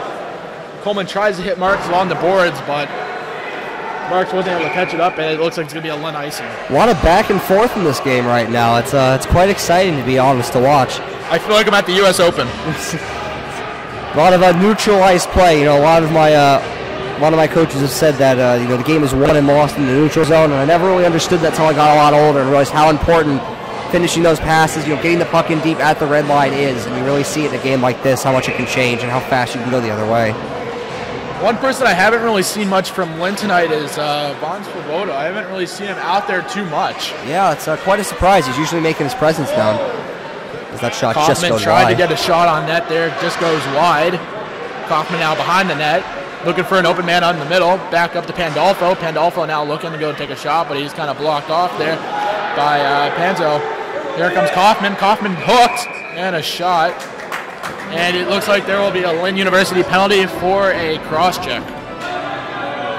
In my opinion, I thought that kind of looked like a hook at first. Yeah, I thought so too. I was going to assume that was a hook, but 2 minutes in the sin bin regardless, and we'll see if the Eagles can score again on this this hot power play of theirs. It looks like Chapman's going to go to the box here for that cross-check. One of them, Chapman or Rodriguez. Looks like Rodriguez is also going. Looks like they end up calling the hook there too, maybe. Is that this could be a 5-on-3. This could be a big moment. This is a 5-on-3 here for Embry-Riddle. Looks like we got Von Svoboda out there, Wilkins, and looks like Morgan for Lynn. Yeah, did not see the cross-check. Saw the hook, but did not see the cross-check. So looks like Riddle's going to put it out. Kaufman, Bischoff, Yenser, Coleman, and Barton. Yeah, I guess that's why the refs get paid the big bucks, though. They definitely saw those calls out there, and they made them. And Eagles will look and see what they can do in 2 minutes of being up 2 men. 5:24 left here in the second period. 2 penalties up on the board here for Lynn. It's a 5-on-3 for Riddle. Bischoff's going to pick up the puck now, back down over to Coleman. Coleman picks the puck up. Traffic in front, and he scores! Big goal there. No surprise who it's from, Spencer Big Coleman. Goal there by Spencer Coleman. You give him that much time and you give him that much space. I mean, it's only going to happen. How many shots? 1, 2, 3. I mean, it's not going to matter. It was a small opening there for Coleman, but he was able to capitalize. And now the Eagles are 5-1. 11 seconds into the 5-on-3. So the Eagles will go back to center ice, still up 1 man this time. And we'll see if they can make something happen on the 5-on-4. That is now going to happen. We now have Hess, Smith, Barton, and Coleman are going to stay out there. Oh, lost puck there by Coleman, but Barton able to recover as Wilkins tried to get into the Riddle zone there. Here comes Coleman. Coleman looking for the open man. Coleman's now going to cut down the center of the ice here. Going to set up his power play here. Shot on net and a save by Lynn. Coleman's going to still be able to pick up that rebound. Coleman stops, gets hit there by Rodriguez. Lynn's looking like they're putting 2 guys there, and a big run and start there by Smith. Cool. Smith now looking to plant himself right in front of the goalie. Coleman a shot, just goes wide, deflected. Smith looking like a Smith & Wesson gun out there, locked and loaded, man, just cranking away the hits. And Lynn's going to knock it down into the Riddle zone here, try to kill off what appears to be 57 seconds left here of this 5-on-4. Here comes Barton now. Barton moving through the zone, crosses the red line, now crosses over to the blue line. Barton cuts down low, shot on net. Blocker save. Tries to get out to the middle, picked up by Hess. Hess, weak shot, can't get anything on it, and the puck's going to be cleared, and 34 seconds remain now on the Riddle 5-on-4. Pandolfo picks it up now. Pandolfo goes around the right side. Pandolfo up to Kehoe. Kehoe chips it down over to Ben. Ben dumps it down into the zone. Ben's now going to pick it up in the corner. Pressured by Morgan. Silcox goes in the zone as well. Pandolfo picks the puck up on the blue line. Looks down to Silcox. Silcox roaming around those curling circles there. Big move by Silcox. He's playing keep away there. Ben. Pandolfo picks it up off the missed pass and is saved by Lynn. Silcox playing keep away there with his silky mitts, man. Again, always showing off those handles and those wheels in the corners. That's what makes him so invaluable to Riddle. 3:21 left here in the second period.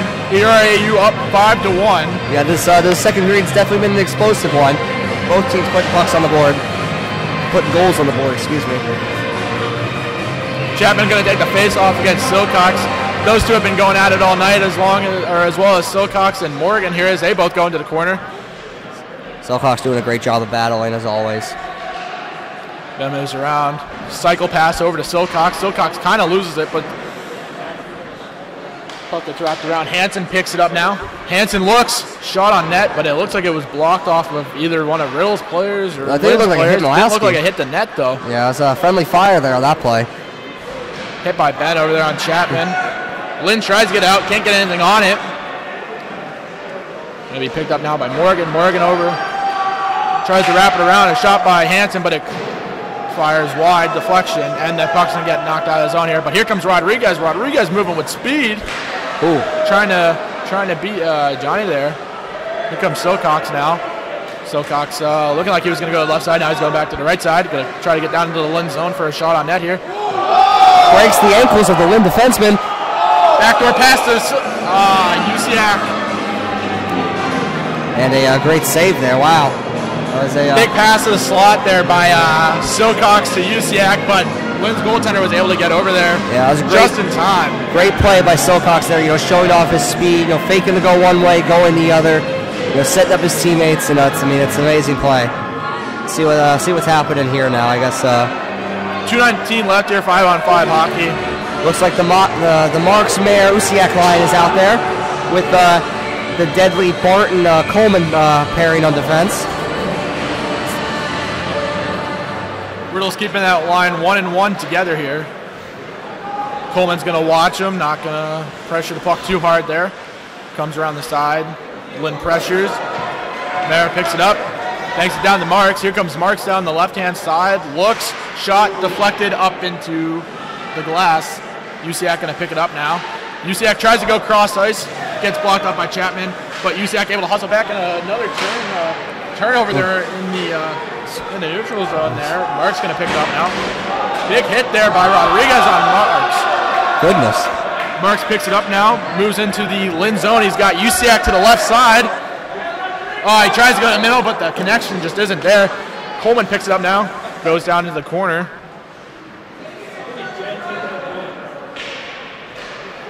Another slot opportunity there for Usiak, but it can't connect.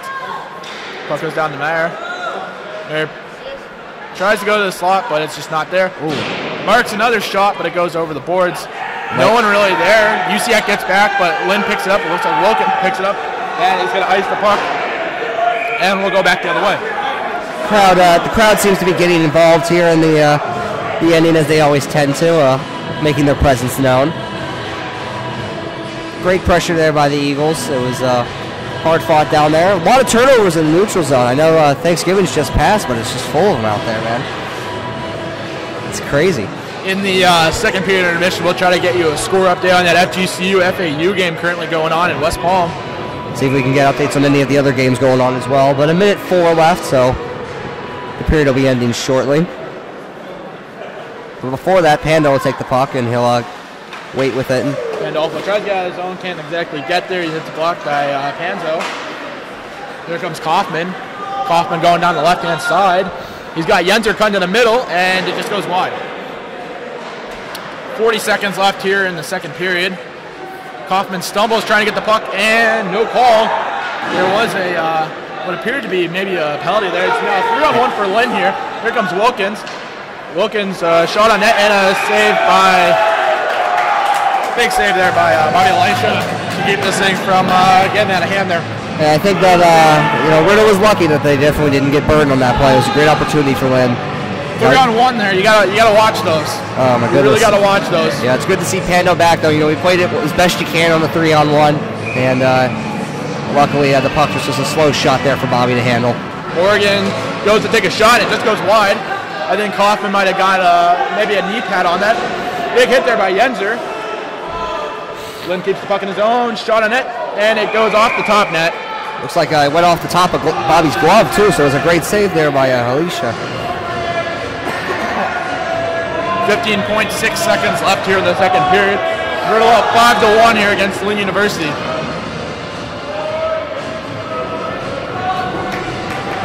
Chapman going to take the draw here against Kaufman. Draw one by Lynn over to Morgan. Morgan, a shot deflected.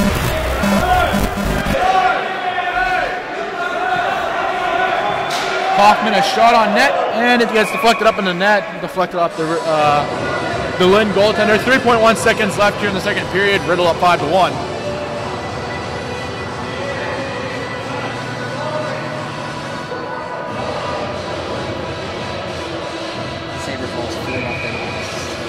Oh. Typical Buffalo. Yeah, Buffalo's having trouble. They've been shut out 3 games in a row. And that looks like that'll wrap up the second period here. At the end of 2, the Embry-Riddle Eagles 5, Lynn University 1. Great period for the Eagles again. Doing a really good job. We're going to look to see if we can get any word on the FAU FGCU game. That is definitely a heavy contest there. Looks like FAU might be up 1-0 from the looks of it. Don't have an official score. It looks like that's the lone goal so far in this game. And the fans showing their support as the Eagles come off the ice.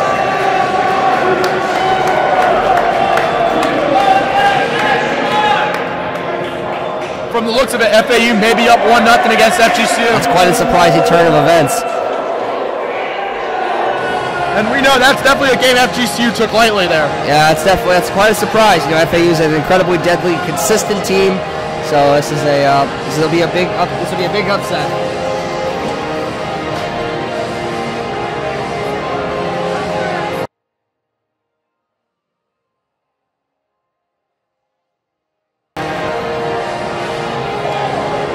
So at the end of 2 periods, anything in particular you want to say here about the Embry-Riddle offense? It's firing on all cylinders, to be honest. I mean, they're doing a good job. They're putting pucks on net. I honestly, if anything, I'd be more worried just about making sure they're playing D. I mean, they're putting the pucks in the net. They're scoring.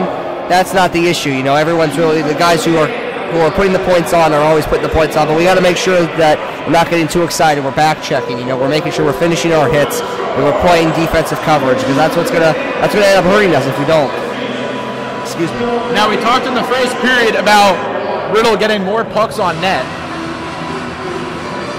Riddle's now up 5-1. Do you think maybe they heard what we were saying? I think they might have. I don't know how they would have, but they definitely took the message and scored for that period. And even Lynn got on the board, so the second period definitely turned to be a bit more lively, I'd say, than there was the previous. A sort of breakdown there by the Eagles, which allowed for Lynn to get a goal. It was a very nice backhand, though, by Lynn. Went up high there on and again, you know, I mean, there was a couple chances that the Eagles gave up that were big chances, and they really got to make sure of being aware. I mean, there was a 3-on-1 towards the end of the period where they really, you know, it was not a good move there. It was a bad pinch, and the forwards didn't come back, and it's things you just got to work on, you know, with a team like this. Something in this third period to watch here. Riddle needs to play smart. Yes, they're up 5-1. It's a 4-goal lead here. Something they need to do is definitely play smart. Yeah, I mean, we know better than anybody that playing up 5-1. I believe we came back against a team. We were up 5-1 and we almost won. I think it was FAU. We were down 5-1 going into the third period. We scored 3 goals in 4 minutes. Made it an incredibly tight, close game. Looking to see if we can get some more score updates. Try to navigate the website here. See. I guess start. Go to the score. Yeah, that would make sense. And Tyler's back out there, doing his best. See if we can. That's what we're trying to find right now. See if we can.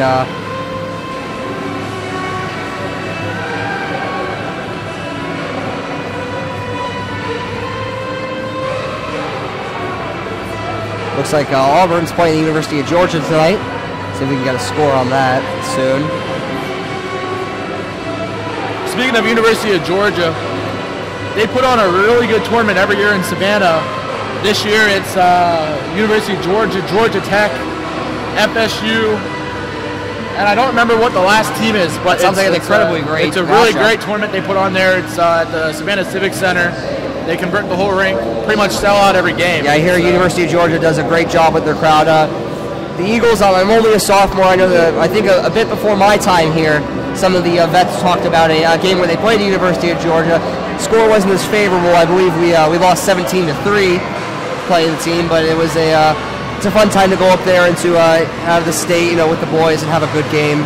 Hopefully, now that the program's gotten a bit better and we've refined things a bit, we maybe have drawn the interest of the University of Georgia. We can go back into Georgia and we can make it a tighter game. Now, something unique about the University of Georgia's hockey team, they are the same level as the Amarillo Eagles, but what they were able to do is they were able to convert their convention center on campus into an ice rink. Wow. So they were able to put the ice sheet in there, get a pretty big crowd in there, and it definitely looks like a fun place to play.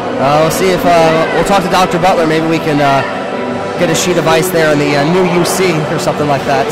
See, I don't think that'll be possible because they're already filling that up with Chick-fil-A and Starbucks, so I don't know if that's going to work. Oh, man.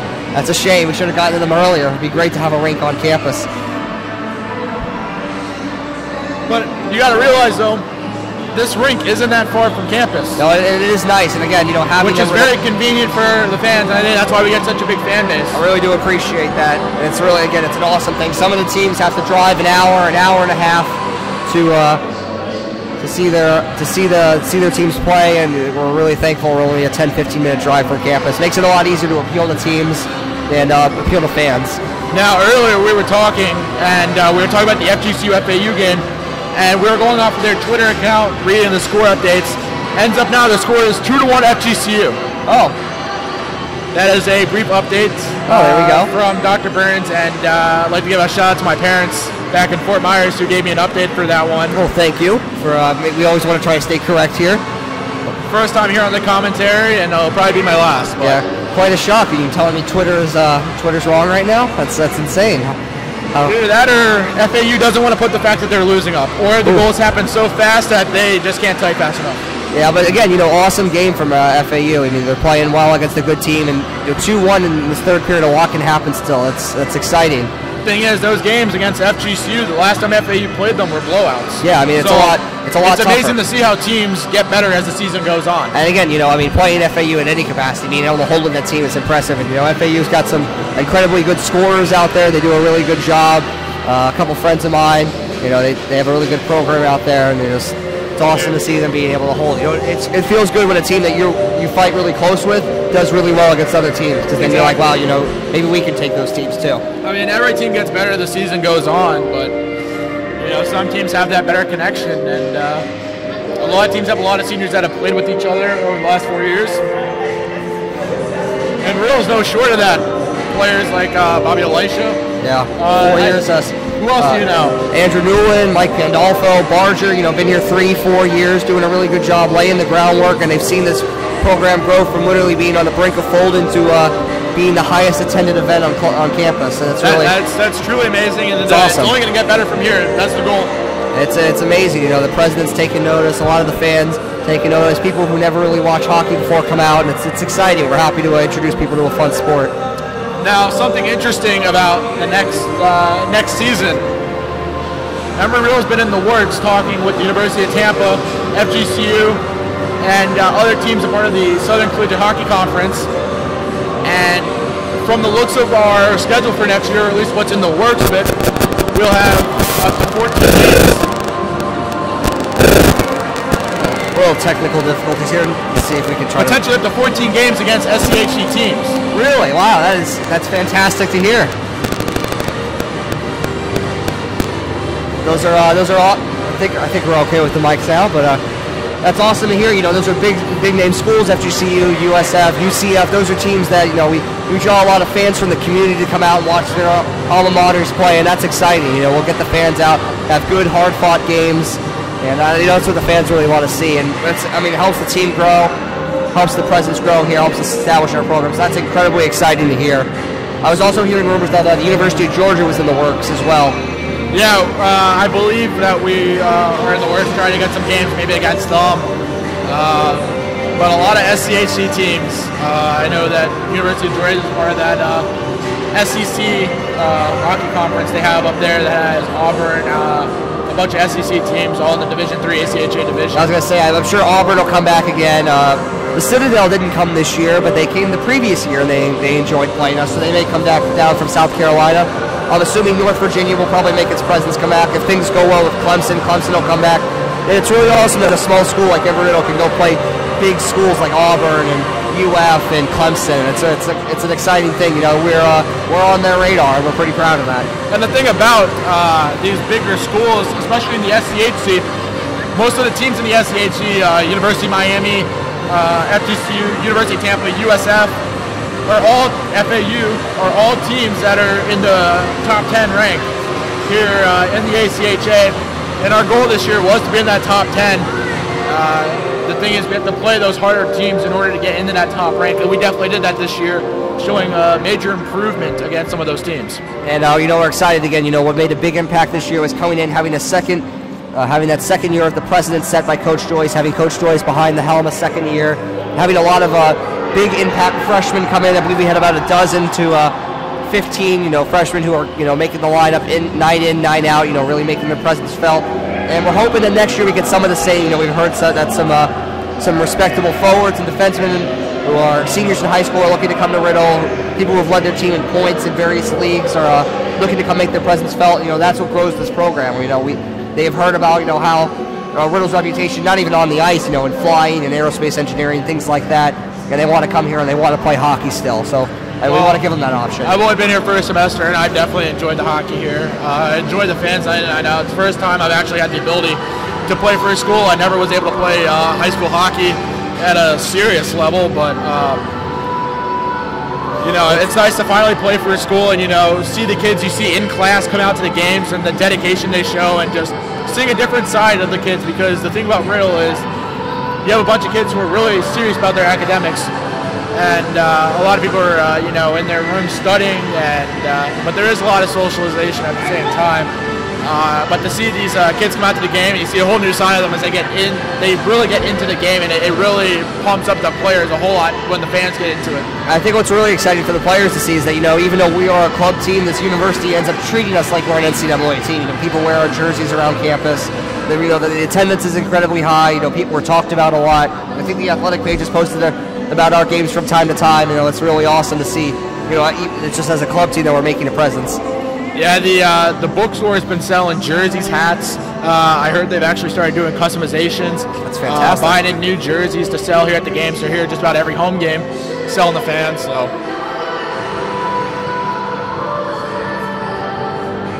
And it looks like Tyler just finished soaking the ice, cleaning it up. So we'll let it sit for a couple minutes, and the third will just be underway momentarily. Hoping the Eagles can seal the deal on this one and take it home. Riddle currently up 5-1 here as we are about to start the third period. One thing Riddle's definitely going to have to do here is play smart, play with their head, don't play with emotion. One thing I think Lynn's probably going to try to do is try to drive them to the box. They did it a couple times.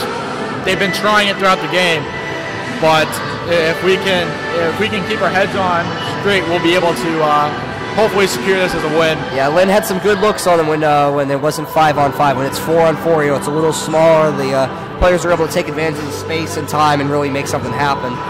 So we need to stay smart, stay out of the box, and keep on. Lynn's not going to go quietly at all. So it's going to be a good fight. Referee's coming back out here on the ice. What was interesting was at the beginning of the game, there was no sight of referees. Yeah. What was interesting is that our team photographer at Johnny Nomad Media, who is actually a referee, laced them up, came out here, and has been doing a phenomenal job getting this game going and making it clean, not really taking anything, not taking the talking and anything anyone says, he's going to send him out. So he's doing an incredible job. Another referee. The stadium stays very much. One, safe for the players, and two, actual hockey and not, Yeah, we really appreciate it. He's done a lot of good things with coming in and taking photography for the Eagles team, providing high-quality photos for the players and their families, for no charge. He really does it. We really do appreciate that from him. He's been a really great supporter of the team. I think he does it for the love of the sport, the love for the art. Another shout out to the other referee who came out subbed is Gary Howard. Did a really great job out there. He's a local at the rink, a beer league legend, if you will, and he came out and he also refed, and we always appreciate that. Looks like the Eagles are taking the ice here for the third period. Eagles coming out here for the start of the third period here against Lynn. Current score 5-1 here as Riddle tries to seal the deal here. Looks like Elisha's going to finish out this game here. Typically, Riddle's been changing, halfway through the second period on goaltending, but it looks like Elisha's going to finish this one out here as Nico Poulier is the backup for the night. Again, another solid goaltender, and that's something about Embry Riddle. There is no shortage of goaltenders. Absolutely. I believe there's 6 of us that are consistently making our way around, so it's quite amazing we could actually have a full starting lineup of goalies. Often thinking about doing that. I mean, some stellar goaltending the Eagles have had this semester between Poulier playing well against Tampa, Max Minervini, Mitch Kim, Bobby Elisha, Andrew Caputo here sitting next to me. Appreciate that. And then Julian Worstencroft, who's somewhere around here, but he played really well when he played Flagler this year, and just a phenomenal goaltender all around. And I got to say, as one of the goalies, it's been a great group. We really enjoy being around each other. No one gets really too upset. We're all happy to share the crease. We're happy to be around and everything. Happy just to have fun and love the game. And the players will. Lynn returns to the ice, and the attendees break in their creases, and the refs stretch out as we get ready to do this one more time. We'll see how it goes. Looks like Coach Joyce is going to keep the same first line here with Jennifer, Ryan, and Kyle here on the start of the third period here. Lynn looks like they're going to put out. Not really sure what Lynn's putting out. Looks like Lacroix. Apologies to any Lynn people who are listening if I'm botching these names. As I said before, I did not major in English to come here. So. Looks like they're also putting out Rodriguez, Panzo, and looks like Chapman here. They need one more though, because I don't believe they're on a penalty. It looks like they're going to put Morgan out there. Do you want me to call, or are you good? You good? Once again, no sign of Don Svoboda. Doesn't look like he's even on the bench. That was a stunner there. Wonder if there is an injury that we are unaware about, but haven't really seen him. Yeah, it's a surprise. It looks like Lynn's gone down another player. Usiak was offsides there as Marks picks the puck up. Marks, he seems to be quite surprised. He didn't agree with that call, but arguing with the refs usually doesn't seem to do too much, in my experience with it. And they're either calling that, I guess, I'm not sure if they're calling that an intentional offside. That's why it's so far back, but. Looks like there was some confusion there. Mark's going to take the draw against Chapman here.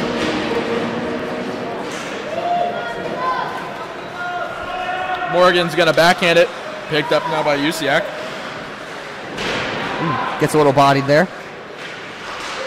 To the slot, Marks tries to hit it. Marks circles around. Goes back now behind the net. Marks a pass up top to Coleman. Coleman a shot on net, but it's deflected by Lynn. Lynn tries to get it to the center, but it just goes the wrong way, and it's now picked up by Marks. Cross ice. Usiak offsides. Marks tries to hold it. Picked up now by Barton. Barton over to Coleman cross ice. Coleman at the red line. Coleman now cuts through the center of the ice. Shot on net and a goal. Spencer Coleman. Is that number 2, number 3? Losing track. Hey, Spencer Coleman, man. Another goal, another great performance from him.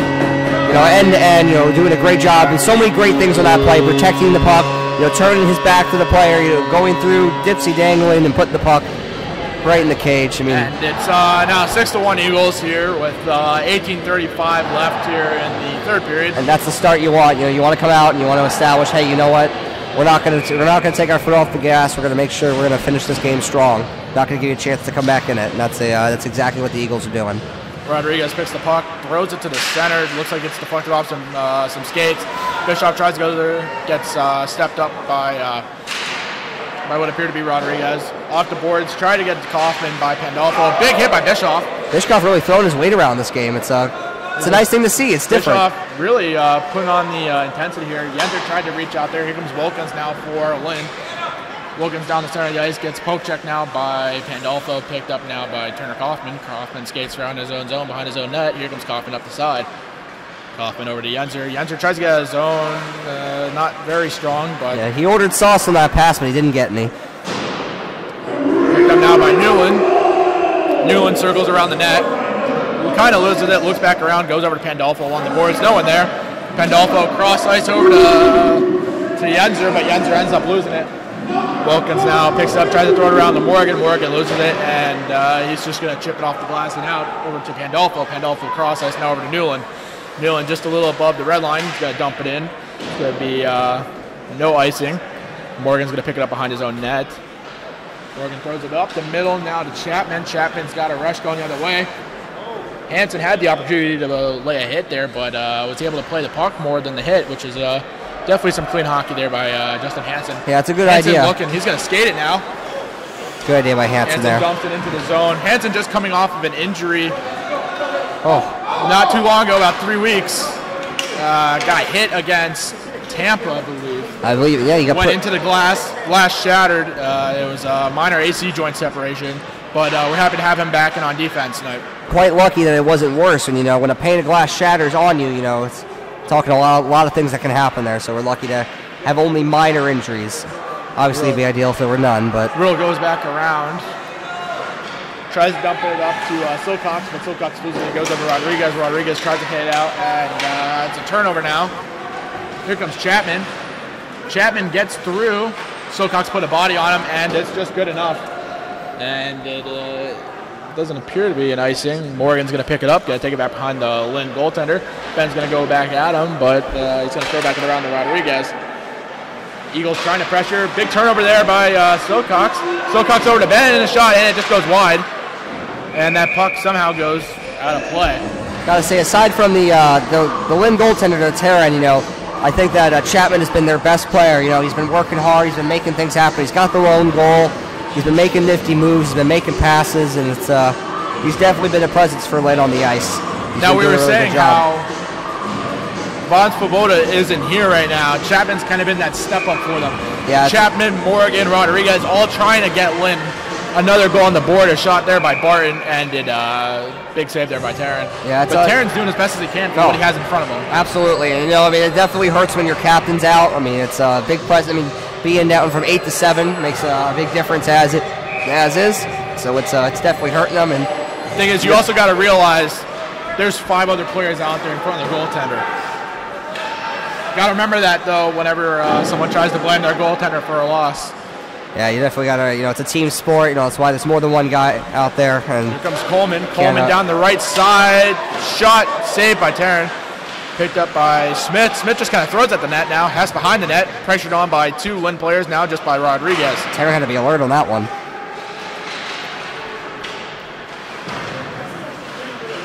Big step there by Barton. Keeps the puck in his zone. It's now him versus LaCoy. It's one of my favorite things about Barton is how great he is Barton at pinching. Picks the puck up. Big stick check. I'll tell you what, stand next to Barton's. It's like looking at a giant. That is for sure, man. Love the kid, but his size definitely helps him as a defenseman. It's got to be intimidating to try to come size, up. Big shot. It's got to be intimidating to come up the boards on him and have him standing there. Big hit by Anthony, but he lost his balance. Yeah, that's it's definitely something Anthony Smith is known for laying the body. I thought you were going to say something else there.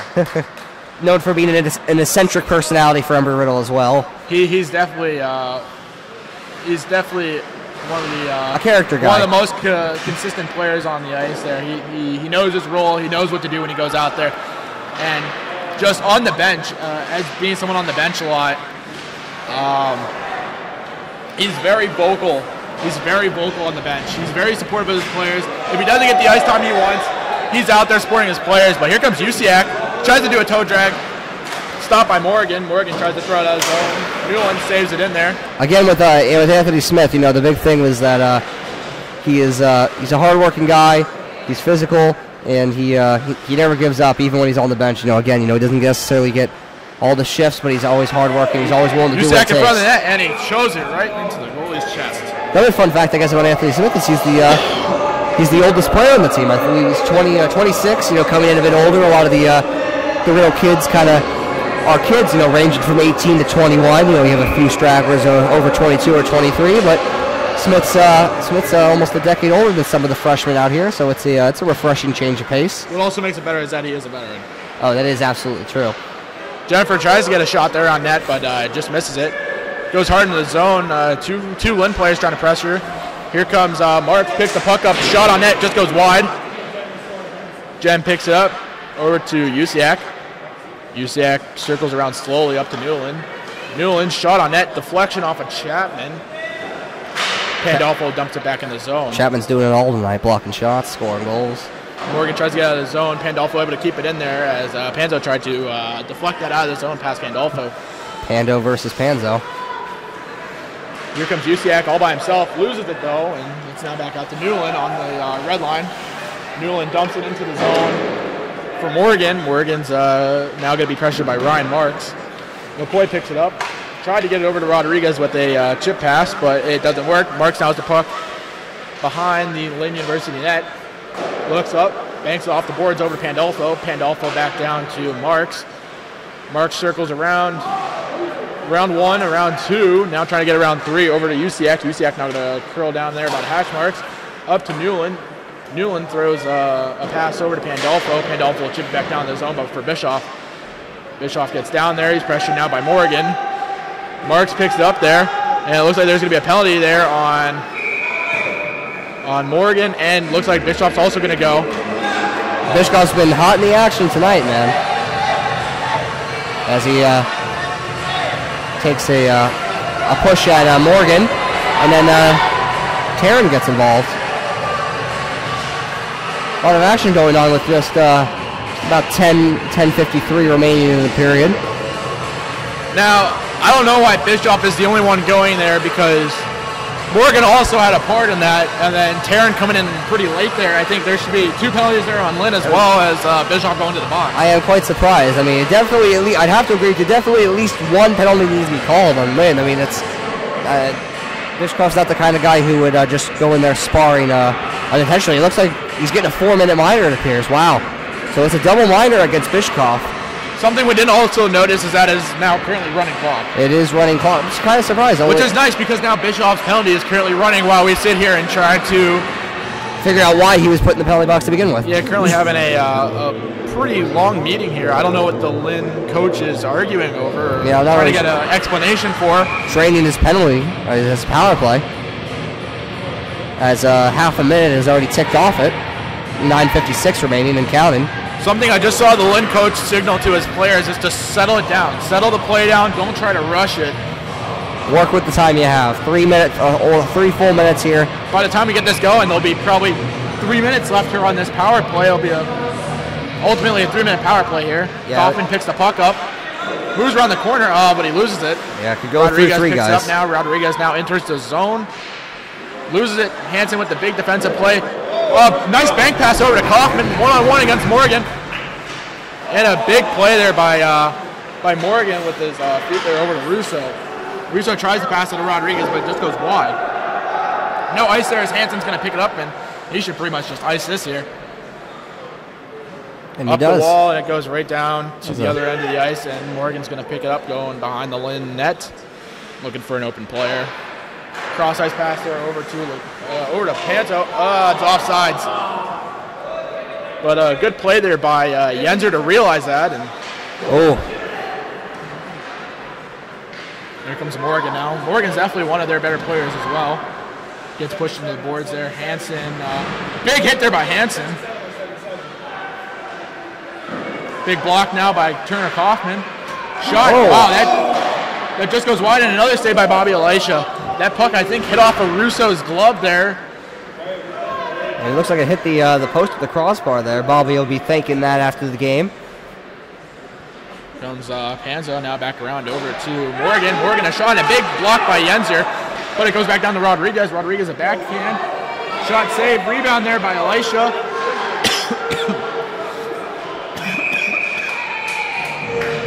Riddle definitely trying to clear the crease there. Well, the puck's in the net, but Riddle has some big bodies there in front of the net between DeCio and Hansen. yeah, it was a good play by Bobby there. I mean, he held his ground. The puck ended up in the net, but I guess the refs had already blown the whistle, thankfully. But Bobby, making 2-3 saves on that sequence and then holding his skate against the post. As a goalie, sometimes when it can be tough to hold your body there when sticks and gloves are stabbing at you. Goes back to Morgan, over to Rodriguez. Rodriguez a shot, and it looks like it was deflected off of Ben's skate there, and Barton will knock it down. Here comes Silcox. Silcox with speed, but looks like Ben's going to ultimately take this one. I am definitely jealous of Terran's ability to move the puck. He's an avid puck-handling goaltender. Loses it though, but here comes Panzo. Panzo has Chapman with them. Chapman going to try, but stick check there by Spencer Coleman. Morgan's going to pick it up now. Looking around, but he loses it. Here comes Ben now. Now Zalitsky. Backhand scores! Oh, beautiful goal by Zalitsky, man. Steals the puck, fights off the defender, and tucks the 5-hole. Big play there by Ben Malzwitzki there. Normally a defenseman for this game, moving up and showing off his offensive flair. It's fantastic.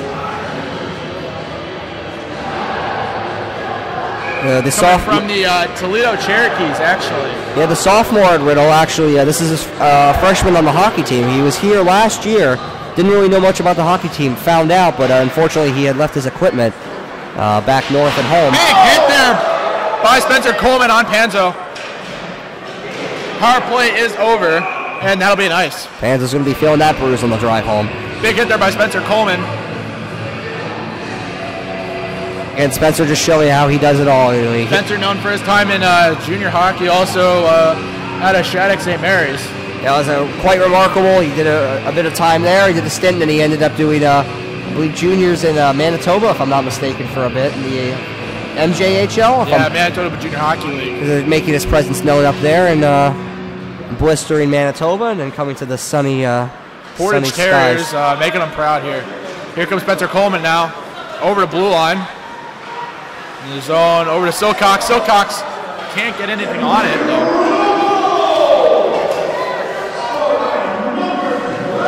Here comes Chapman. Chapman moving in the zone, and a big hit by Ben. Takes him down. And here comes Barton.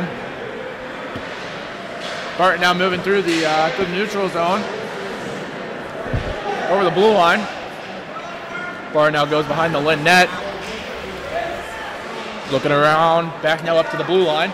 Draw pass over to Newland. Newland cuts down into the corner. Here comes Newland once again behind the net. Tries to throw it in front. Hess, a shot, save. Keogh trying to get in front there. And it looks like there's some slashing. Liam Kehoe in the midst of things. Now Keogh doesn't normally do that, but what's interesting though is that there is no call here on Lynn once again for a slash. But is Keogh going to the box? No, he's going to go to the bench. I guess the refs are deciding to let the kids play. And with 4.5 minutes left, don't see much reason to be calling penalties. Pretty blatant slash. We could hear it actually from up here on Lynn, and then return fire by Liam Keogh. I guess the refs figure.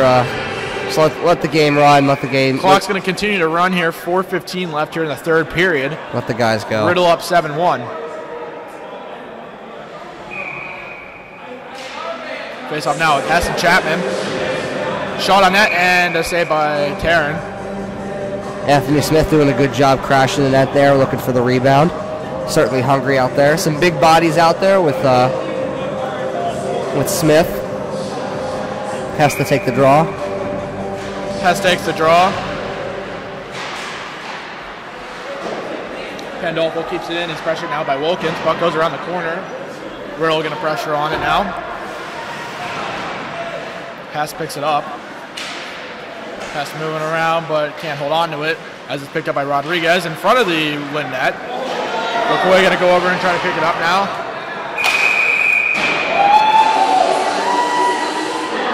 I think that was a flying saucer there by Goodness.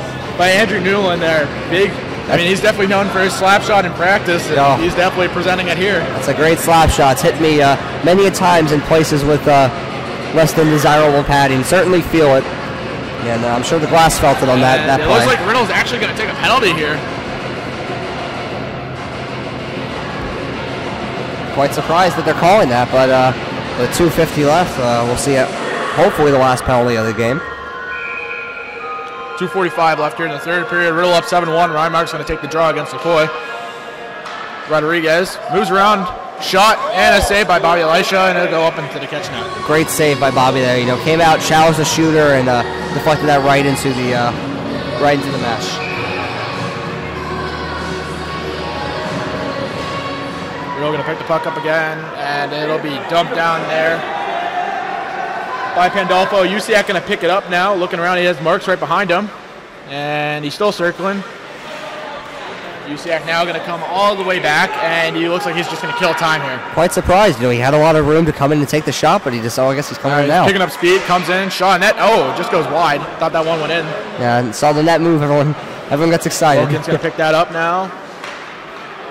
Loses it, but regains control again. Here comes Wilkins down on Newland. Looks like a 3-on-2 developing here for Lynn. Over to Rodriguez, backdoor shot, and a save by, big save by Bobby Elisha. It takes a look behind him, but he didn't need to. He had the puck right in front of him.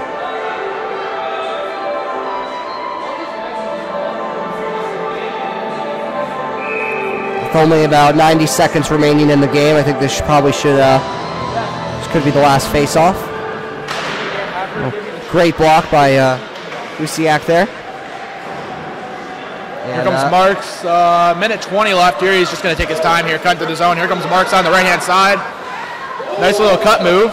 Marks picks it up now. Move around. Marks picks it up. Goes behind the Lynn University net. Circles around.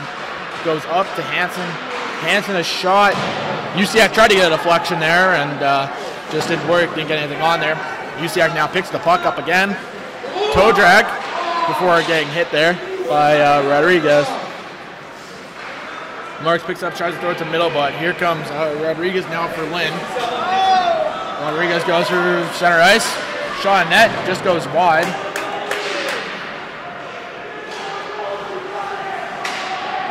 Here comes Johnny now. Johnny with speed, here he comes. Shot net and a big save. Usiak just can't get there in time. Big Wasn't juicy moving rebound. his speed, unfortunately, but Spencer Coleman a shot, save, rebound, Usiak, and it's in. And not sure that might have crossed the line before Kaufman touched it. Yeah, whether it did or not, I mean the Usiak Kaufman-Coleman connection again, making things happen. That'll be another one for the Embry-Riddle Eagles. And I think that'll wind down the game, and I think that'll do it. That'll just about do it here. Riddle will take the win, 8-1 over Lynn University. And we'll end the semester on a high note as the Embry-Riddle Eagles finish this game 8-1. Yeah, to all of you out there, thank you for listening. Have a great winter break. We'll be back in January. Have a wonderful Christmas or Hanukkah or whatever you may be celebrating. Have a wonderful New Year, and we'll see you back here in January. Definitely exciting with the upcoming games here for the Embry-Riddle Eagles. In the next semester, teams like Clemson, Northern Virginia, definitely some big games for Riddle to play and prove themselves here as they go into the end of the season. Please stay tuned, stay close on our social media. I mean, Mark, do you remember what the handheld or whatever it is, the Instagram name? Sorry, the Instagram name that we have. We just named, what was that again? I believe it's ERAU_hockey. You can find us on Instagram, Twitter, Facebook. You can also watch us here on the live stream here as we present every Riddle home game, and sometimes we're doing away games. Make sure to subscribe to the channel. Leave comments if you like us, or if you don't. Riddle will finish this game up here with an 8-1 victory. Taking a look at the shots here. In the first period, Riddle was up in shots of 13-6 in the first period. Second period, 12-7. Third period, 12-6. So Riddle was leading the shots each period, winning each period there, with a total shots of 37-19 against Lynn tonight. Talk about those grade A scoring chances here for Riddle. 24 shots were grade A chances. Riddle was able to knock in 7 tonight. That's fantastic. Really consistent play. Every period coming in, doubling the shots that Lynn had, owning the time of possession, owning the power play. The defensemen were active, but at the same time, they didn't get too cocky. At times they made some gaffes, but the goaltending was solid tonight. It was an all-around good win for the Eagles. I think that'll do it for us. So thank you again. I'm Andrew Caputo. Ryan App here. We would like to see you guys next time. Next time, yeah. Thank you very much. Before we leave, actually, just got a score update. FGCU beats FAU 3-1 in a close game. Wow, that's a shot. As we were just about to go off the air, we just got an update from Dr. Burns as well as representatives at FGCU. 3-1 victory for FGCU, improves their record, definitely shows why they're one of the top teams. Tight, hard-fought game. It was still encouraging news for us. Hearing that a team that you hold close with only loses by a small score, it means big ambition for a team like us that we can come back and maybe steal a win against a team like that in the future. From all of us here at Every Riddle Hockey, we'd like to thank you for watching and have a good night.